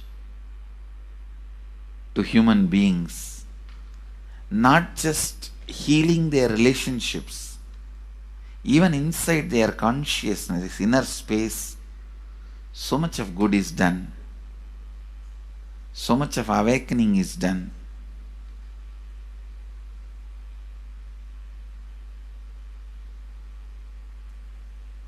See, when you have completed with others, the kind of strength you feel, power of Advaita, strength of Advaita. Today the Inner Awakening sessions are all about completion with others. We have long session today working on completing with others. So with this, because today we have a long session with inner awakening, we are also lagging behind the syllabus. Actually, it is a good news. It's not a bad news, because participants are so sincere. They are going through the whole process so intensely, sincerely. Because of that, we are little delayed. But today I am going to catch up. Today I am going to spend more time and catch up with them, with the syllabus. So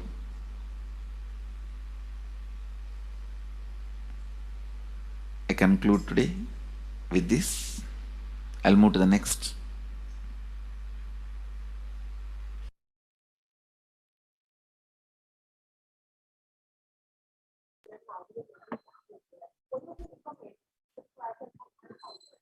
Now the Supreme Pontiff of Social answer means I'll tell, oh, you should. Now the Supreme Pontiff of Hinduism explained the self-transformation is the key to global peace.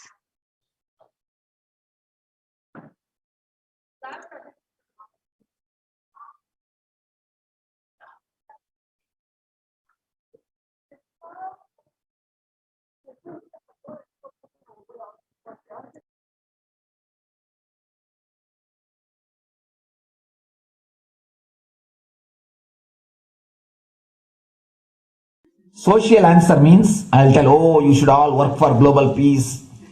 You should all work for turning the world. You should work for revolution. You should work for all these, that things. You should vote only the party which says that it will stop the war and all these things. This is the social answer. Nonsense. If you want the honest answer, I tell you, simply transform yourself. You can't do anything. If at all you can do, you would have done it. Be honest. If you can do, you would have done it. You are raising this question because you are not able to do. Am I right? So let us be very clear. Let us be honest. We are not able to do. Socially. That's the truth. That's the reason you are sitting here and raising the question. I tell you, understand few important things. There are a lot more attached to this question. There are many things which is attached to this question. We always feel the present is the world is totally spoiled. It is not going according to the rules or how it is supposed to be. It was wonderful once upon a time. In ancient time, things were going properly. Everything was well and great. And I tell you, 10,000 years ago, they found some writings on stone in Harappa Mohenjo-daro culture. Some stone writings have been discovered. The other day I read a beautiful book about that stone writings. That writings, it says, oh, nowadays the society is not as it should be. So much of war. There is no peace. In the early times, there was so much of peace. Society was really great. Things were as it should be. And it almost looks like a today newspaper editorial. 10,000 years ago, carved on a stone. Then understand, there was no such time. There was a time everything was wonderful. Every religion has got the fantasy. The past was great. There was golden past. Always the idea of golden past exists only in the past. The more you go back, again you say the past was great. And I tell you one thing, it is a wonderful way of postponing accepting the reality. Otherwise, I can be sure the world was same as it is today. Whether it is 5,000 years ago or 10,000 years ago. Maybe one thing, there was no CNN channel that time. So the news did not reach you so quickly. That's all. The news did not reach you so quickly. That may be the only difference. But otherwise I can be sure the good and the bad was equal. Good and the bad was equal. The same amount of wars were there. All the other things were there. You read the Puranas, the mythological stories of India, you see enough of things, enough of dirty things. I think sometimes I find little more. And if you read completely the Puranas or the Hindu scriptures, there are a lot of things much worse than modern day. The criminal activities or bad things or negative things, whatever you say, all this stuff. And never think only present day is corrupted or violent. In the ancient days also, all these things were there. Only one thing was not there, the CNN news or the internet. So the news did not reach you. But otherwise I can tell you, enough the good and bad was there. It always will exist. It will exist. All you can do is, if you awaken yourself, if you reach the enlightenment state, you can go beyond it. And I tell you, enlightenment is the only service you can do to the society. Just become enlightened so that you will reduce the negativity. Now, as of now, you are also the part of negative group. Naturally, we will be a negative group. As long as we are unenlightened, we will be the part of collective negative consciousness. So if you become enlightened, at least you will reduce your weight. That's the only thing we can do. Nothing else can be done. So all I request you to do is just become enlightened. Realize that you are a lion. That's the only way to help yourself and the society. Otherwise, all revolutions, you see, all revolution again in one more tradition. In last 2000 years, 3000 wars have happened in the humanity. In 2000 years, 3000 wars. Human beings have not done anything except doing wars, except fighting. Everybody claims he wants to do revolution. He wants to spread peace. You see, every country claims their army is a defensive army. Then who is offending? Tell me. Every country says defensive army. Then who is offending? These are all just, games. The idea of peace is a pure game. Everybody wants to spread the peace according to them, not according to the other person. They want peace according to them. The other day I was in one interreligious gathering. One guy is preaching, let all of you convert to my religion so that we will not have fight. He wants peace the way in which he wanted, not the way in which. And there's a beautiful saying, the sword of Muhammad, it is written, peace alone should survive, something like that. He has written some statement about the peace on the sword. We all take sword to spread the peace. So no revolution is going to help, because in the last 2000 years 3000 revolutions have happened, but still world is same, I think much worse. So no revolution is going to help, only individual evolution is going to help. So be very clear. Instead of working in the outer world, start working in the inner world. That will help you and society some way. Social answer means, I'll tell.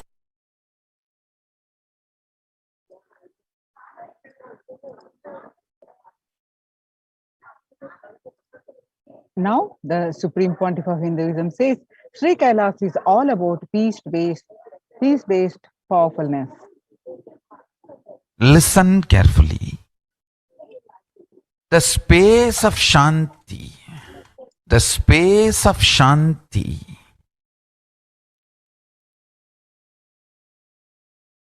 is where Kailasa grows. Listen carefully. It is in the deep powerfulness of peace, or peace-centered powerfulness is the ground, breeding ground for Paramashivatva to manifest. Please understand. Like how pure mirror reflects everything, pure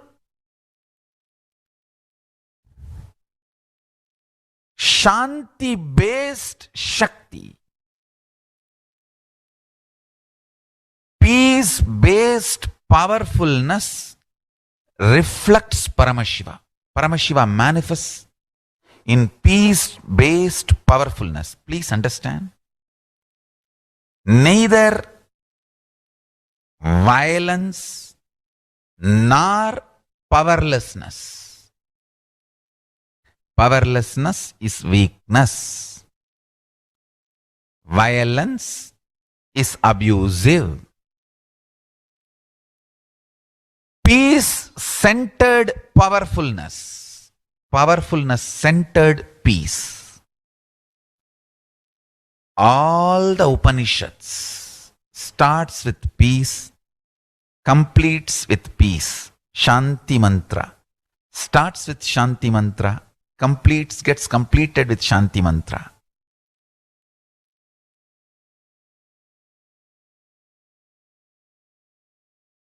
Peace-based powerfulness is a fundamental requirement for Paramashivatva to manifest. That is why people who don't want us to manifest Paramashivatva or power manifestation do not want to allow the peace in our life or do not want peace in our campus. Understand?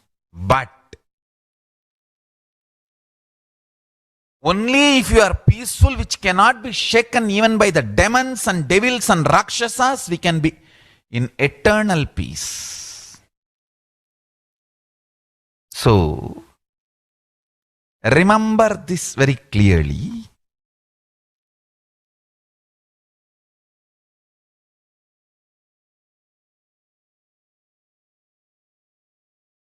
Peace alters the very DNA structure, genetic structure, the core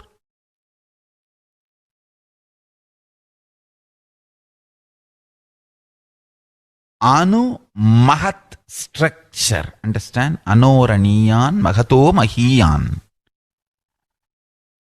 The consciousness in you is atom inside the atom, Mahat, more than Mahat. That Anoraniyan Mahato Mahiyan. That consciousness starts growing in you with more and more peace-based powerfulness developing in you. Nothing can be compared to unclutching. Spend more and more time, energy in unclutching. It will never be wasted. Time spent on unclutching is the most productive time for you in your life, because unclutching completely makes you altogether a different material. Understand? It makes your very biomemory, muscle memory, core structure, molecular structure, genetic structure, DNA structure, everything. All the 8 energy flow circuits, 7 energy flows, 1 the pure conscious explosion. So totally 8 energy flow circuits exist in you. All the 8 explodes when you unclutch. Understand? Unclutching is the space of Sri Kailasa.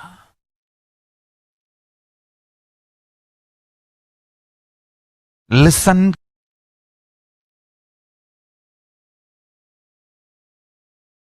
Every chanting, every prayer in Hinduism ends with Shanti, Shanti, Shanti, 3 times means peace, peace, peace. Hinduism is the real religion. Loving peace, living peace. Individual level, social level, global level. Understand?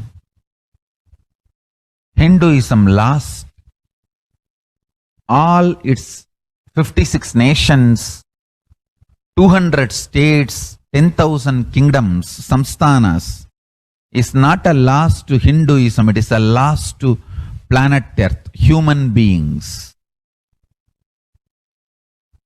Wherever Hinduism is practiced, kept alive, the ideal of global peace is kept alive. Just do this one simple statistics. You yourself study. Google and study. Take the top 10 religions and list how many people they converted in last 200 years, how many people they killed. List for each religion. I can be 200% sure. You yourself will realize Hinduism is the most peace-loving and peace-living religion. Neither conversion nor terrorism. Neither conversion nor terrorism. Being the supreme pontiff of the most peace-loving,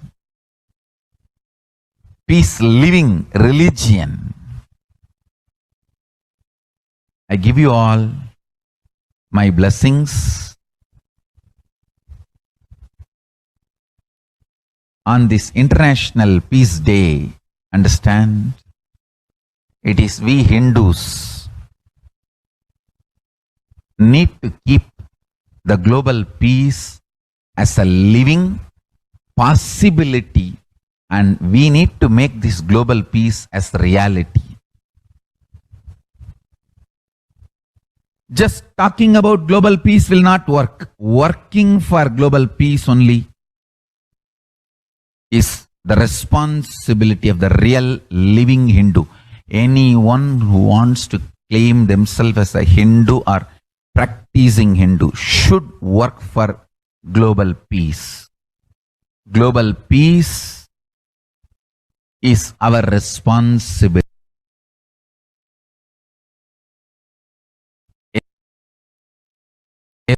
Every chanting, every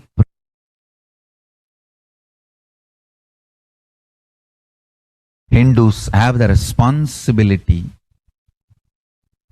to bring global peace. So you can also throw a challenge. See, if you are making a Hindu micronation, you can throw this challenge to each one, your friends, family, 10 people. Let them participate in the challenge and then let them send a challenge to others. So I welcome all the living and practicing Hindus to become founding fathers of Kailasa in your countries. You can also make a challenge, like how they made ice bucket challenge and all that. We can make a challenge. You form Hindu micronation and claim, I am the founding father of the Hindu micronation Kailasa. And then you can invite your family, friends for a challenge. 11 people. You form and you challenge 11 people and they also form and they spread. So let us start spreading. This project is my message on this International Day of Peace. Let us start working for global peace instead of just talking. The work we do will talk for us. The talk we do will not work for us. This is the message. The work we do will talk for us. The talk we do will not work for us. global peace is responsibility of Hindus. We living, practicing Hindus, not only we should achieve the individual peace through unclutching yoga meditation, we should also create an ecosystem where the global peace starts manifesting. This Kailasa Hindu micronation is the enlightenment ecosystem. I request every living practicing Hindu to manifest, do it. So the global peace can manifest from these Kailasa Hindu micronations all over the world.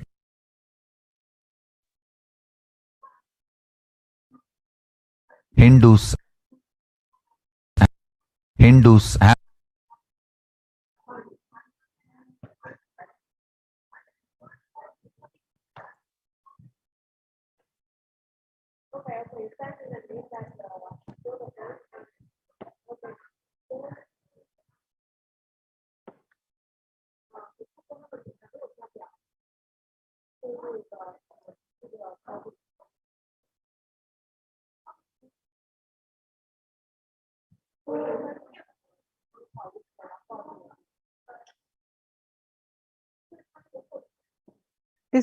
Now let us see the Kailasa's mission of global peace and super consciousness breakthrough. The sovereign order of Kailasa, led by the Supreme Pontiff of Hinduism and Nithyananda order of monks, nuns, and Hindu diaspora, are working for global peace and to give a super consciousness breakthrough to humanity. It is the Supreme Pontiff of Hinduism's mission to revive a conscious world where the global issues at climate, economic, social, health, and humanitarian levels cease to exist from their very root, turning the problems of poverty, hunger, violence, discrimination into powerful living through the experience of oneness. The Supreme Pontiff of Hinduism has been working from the very grassroots level to usher in an era of peace at all levels, individual, societal, national, and global. His deep insights into the workings of the human mind, body, emotions have enabled him to powerfully and directly address various social and emotional problems facing humanity today.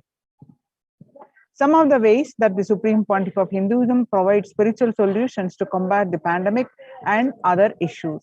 Since the beginning of the lockdown, the amount of contribution and activism of Kailasa has increased multifold through the Paramashivoham program, bringing super consciousness breakthrough to the whole humanity. By starting the Akhanda Nirvikalpa Samadhi Jnana Yajna and contributing almost billions of minutes so far. Paramashiva Sankalpa chanting, the sacred Sanskrit mantra chanting to heal 24/7 via Zoom sessions.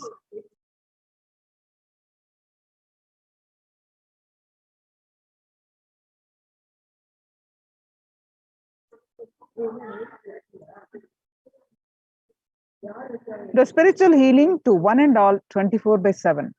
Helping humanity to cope up with insecurity, fear, disease by empowering individuals to heal themselves, learn to cope up emotions like depression and tough situations in relationships, providing alternative solutions to worldly problems through power manifestation.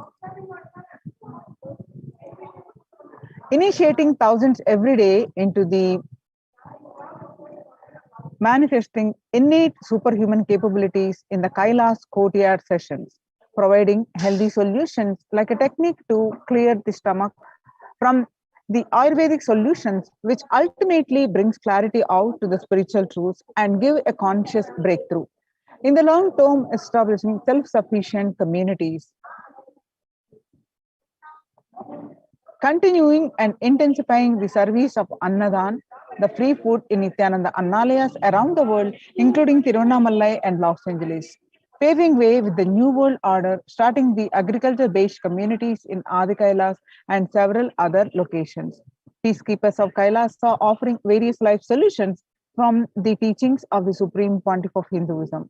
Hinduism prescribes various methods of global healing. One such is Maheshwara Puja, nullifying the collective negativity simply through the presence of the avatar and his order of monks, offering Maheshwara Puja to the natural calamities hit victims. Bhava Samadhi Darshan to raise the individual consciousness breakthrough. Devi Parashakti Akashic reading the cosmic revelations. The Supreme Pontiff of Hinduism, spiritual solutions for COVID-19.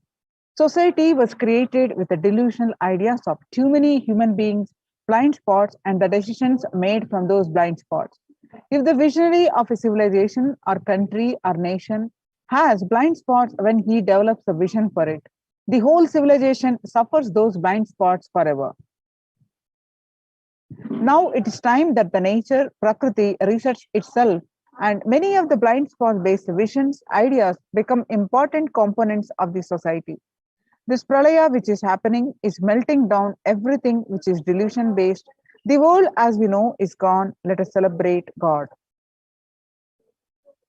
This isolation which is seemingly endless with an unknown future which is compelling humanity to make a 100% lifestyle change is something to be deeply dwelt upon.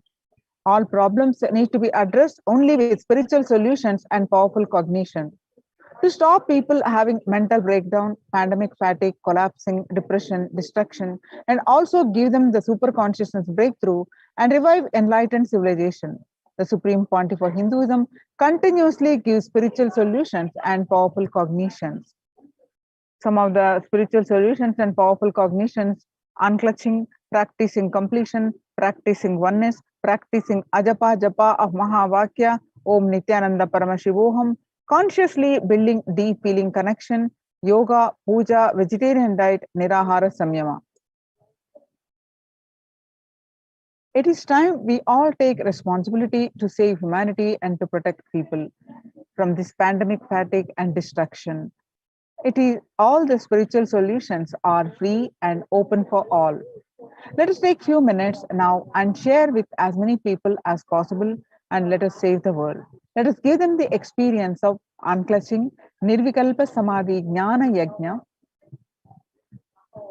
and save people from the pandemic fatigue and epidemic fatigue, destruction and delusion. People from over 50 countries continuously radiate the space of Paramashiva by practicing the unclutching meditation 24/7 a day, 7 days a week, and it started from 13th May Indian Standard Time. At any given point of time, 4 to 8 zones actively unclutching around the world. Join this movement at http://kailasa.tv/minutes for peace. The life solutions based on the ancient Hindu tradition, the meditation and yoga techniques from the scriptures, and the cognitions rooted in the highest truth, the lifestyle based on living and radiating the higher values of life, and powerful way of living and realizing one's ultimate potential form the foundation of the Supreme Pontiff of Hinduism teachings, which by their inherent nature provide the foundation for peace on planet Earth.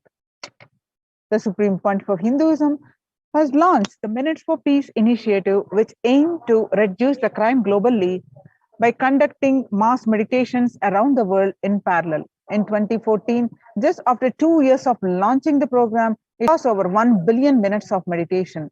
Scientific studies have shown a reduced crime rate after the participation in the meditation and completion techniques. In 1976, it was found that when 1% of community practiced meditations, puja, the crime rate was reduced by 16% on an average. The current tally on the Minutes for Peace website is more than 4.3 billion cumulative minutes of meditation logged, including all the events, programs, and festivals where people have gathered in large numbers and participated in meditations and rituals. The total count comes out to be a staggering of 409 billions of minutes for peace so far. You can see some of the glimpses where the about 5,000 devotees gathered and participated in a 48-day meditation program called Shuddhatvaitam. The Supreme Pontiff of Hinduism has hosted Kumbh Mela in the United States in Los Angeles since 2007. Nithyananda Sangha is interested as the only organization to host Kumbh Mela outside India by the Akhila Bharatiya Akada Parishad. In September 2006, the Supreme Pontiff of Hinduism has organized the first confluence for world peace to honor the memory of those who lost their lives saving others on September 11, 2011 at Irvine, California. The second Confluence for Peace was held in Los Angeles in 2007 in collaboration with Vedanta Society, PAPS, ISKCON, Siddha Yoga, and other organizations. The Kumbh Mela festival spread fast to other countries, including Australia, Canada, etc. In 2009, the Supreme Pontiff of Hinduism has organized a month-long peace walk covering 1,000 kilometers and 1,000 villages to bring together in harmony from all walks of life, to promote feeling connection and oneness among people. During the walk, health camps were conducted in villages along its path. The Supreme Pontiff of Hinduism has conducted the large-scale collective meditations on September 21st, International Peace Day, to raise the collective consciousness. The Supreme Pontiff of Hinduism has been initiating sannyas to thousands of the disciples. Sannyas is our social responsibility. Let us save Hinduism and humanity. The Supreme Pontiff of Hinduism has revitalized the monastic tradition of sannyas by initiating hundreds of thousands of people into the Nithyananda monastic order. The all-renouncing monks contribute to best things to human civilization, living their life with the cognition life is for others. These monks and nuns act as the harbingers of the peace and empowerment for the human society distraught with violence, depression, and other forms of life negativity. The Supreme Pontiff of Hinduism has revived the ancient practice of embarking on pilgrimages. There are the spiritual journeys, taking the spiritual aspirants to high energy sacred spots such as the Himalayas, Kailas, Varanasi, Angkor and various powerful temples of India. Even though prevalent in India, this practice is rapidly losing its original context, turning into a recreational family vacation. Reviving the original spiritual context, the Supreme Pontiff of Hinduism has made it possible for modern day human beings to benefit from the spiritual energy present at these centers and accelerate their journey of spiritual evolution, hence ensuring individual and collective peace as a natural consequence. Food systems hold key to ending the world hunger, United Nations Environmental Program. Effect of COVID-19 pandemic, the UN has noted a dramatic increase in the world hunger. According to the state of food security and nutrition in the world, 1/10 of the global population, as many as 811 million people, were undernourished in 2020, an increase of 118 million from 2019. Under the Red Home, the No Hunger Project, through the Annalayas, the food donation centers at the Kailasas de facto spiritual embassies worldwide, under the guidance of the Supreme Pontiff of Hinduism, has served over 5 billion organic, sattvic, vegetarian meals so far.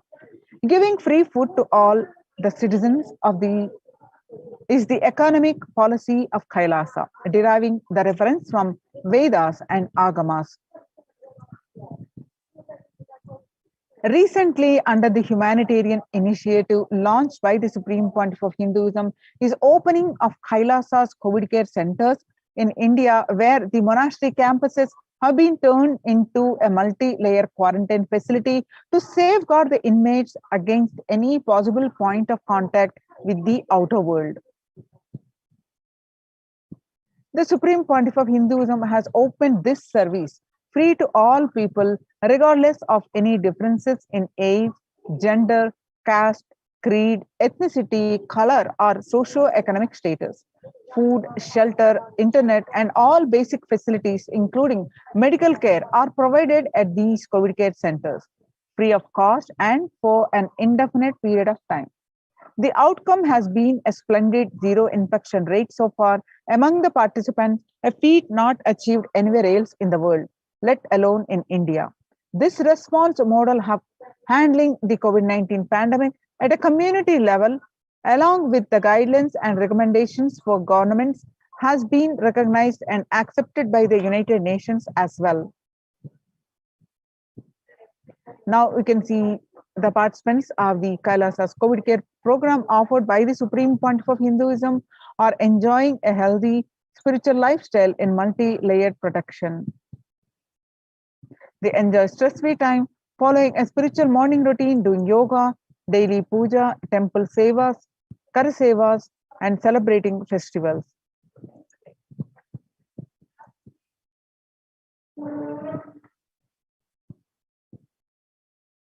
So join the Kailasa's COVID care protection centers at the register now through the link below at https://kailasa.org/Kailasa care. The revival of the temple sciences and ecosystem. The Kailasa's COVID care centers, the Kailasa's de facto spiritual embassies are all temple-based. Why the temple-based ecosystems? Especially now in the times when the COVID-19 is rampant and the ancient temples are in a lockdown because of the risk of the widespread corona disease, the devotees of these temples were visiting and having darshan of their gods and goddesses for thousands of years. Yet all these ancient sacred sentiments have come to a harming halt after the lockdowns have taken place. The religious fervor of the devotees is being lost due to the pandemic. The Supreme Pontiff of Hinduism is reviving the e-Kailasa ecosystem and bringing all the ancient traditions of the online platform on Kailasa TV, YouTube, and Facebook. Now let's listen from the Supreme Pontiff of Hinduism explaining about the science of temples.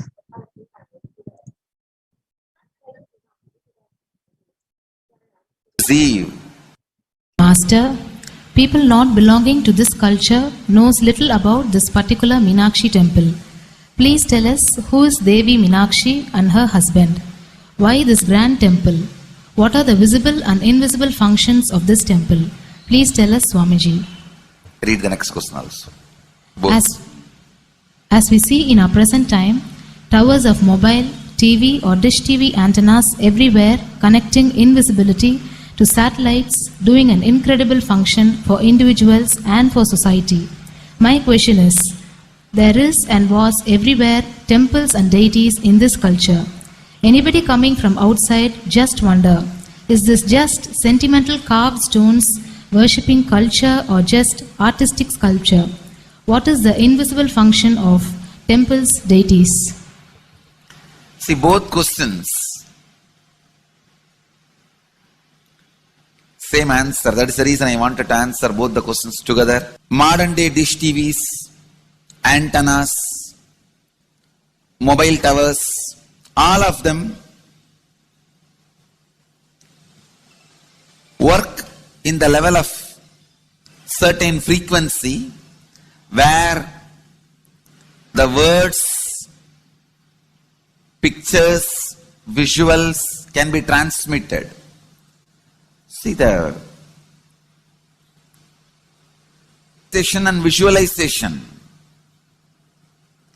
names and forms can be transmitted from one place to another place through these mobile towers, dish TV antennas.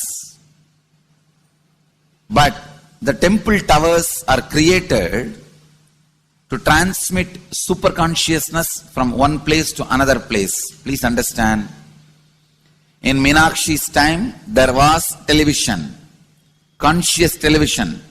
It used to be in stone slab, and if you just sit in front of that stone TV, meditate, connect with Meenakshi, she will appear live and answer whatever you want. So each of the stone slabs only slowly later on became deities. You can see in our temples this happening. The TVs in which I am appearing and speaking are slowly becoming deities. They are receiving worship. Flowers are offered to it. Aarti is done to it. Incense is given to it. Now, all our temples are planning to have a separate throne for this TV. In Los Angeles, already I am on the throne. The TV is in the throne. The TV, in which people are seeing me, have already become deity. Same way, please understand, the stones through which people were able to connect with the super consciousness have become deities. Same way, all our temples, deities, everything is a connecting mechanism with super consciousness. The mechanism which connects with the super consciousness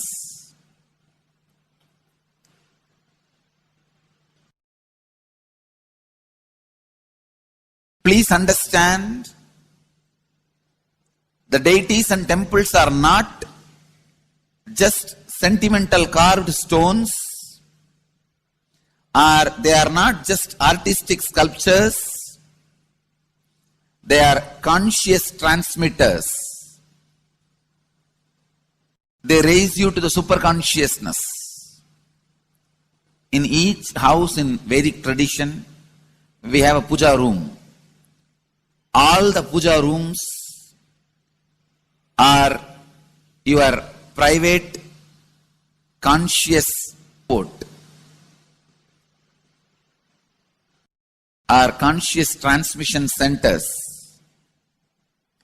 The main temple is a place from where continuous super consciousness is radiating. So if you just sit and connect with a deep feeling connection, see, in those days human beings were so beautiful and simple. Just remembering the name of the deity is enough. They are already in connection with the deity. That feeling connection. When I read Patanjali's Yoga Sutra, it says, sit in Siddhasana and be in Samadhi. That's all. So the human beings were so simple in those days. Just if you sit in Siddhasana, you are already in Samadhi. If you sit, your mind sits. Now, if you sit, your mind sits. Mind is completely away from the body.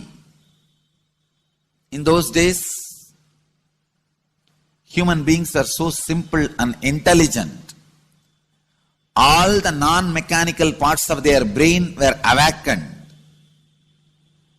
It is Western culture which killed the non-mechanical parts of the brain, the functions of the non-mechanical parts of the brain. Please understand, in the Vedic civilization, always human beings were brought up in such a way that non-mechanical parts of the brain was fully alive and awakened.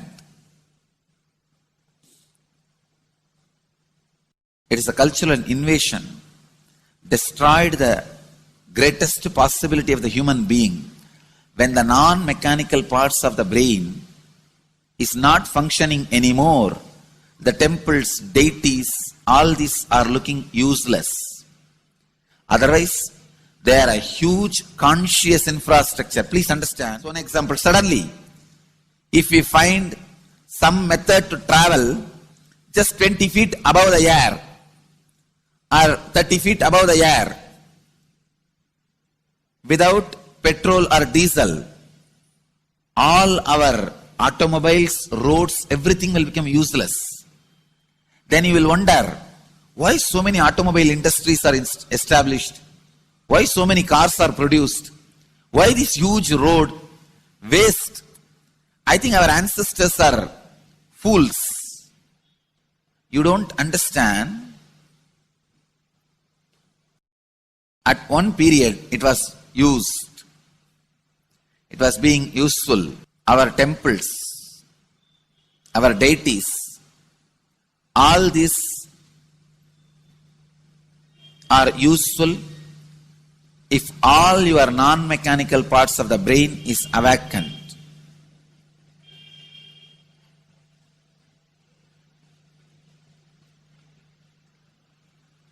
And is the process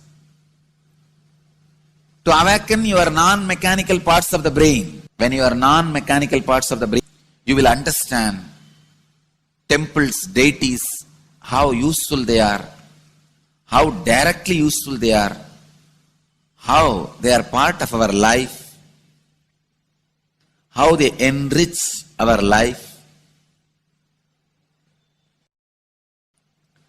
and how they make human beings intelligent, enlightened. These are the methods created to create enlightened civilization.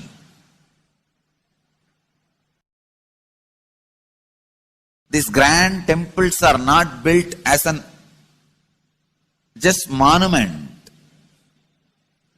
They are built as a conscious movement.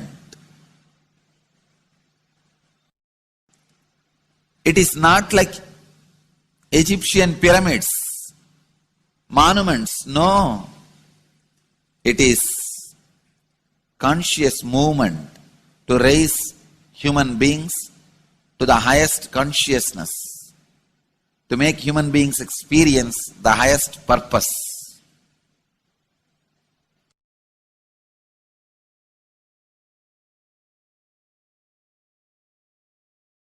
Understand, unclutch, use the temples to achieve the highest consciousness.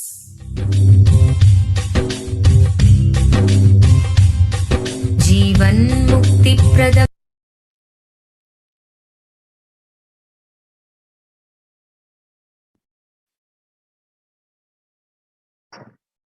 So join the Kailasa's COVID Care Protection Centers at the register now through the link below with https://kailasa.org/kailasa care. With this, we are going to move on to the next part of our program after a very short break. Thank you, Nithyanandam.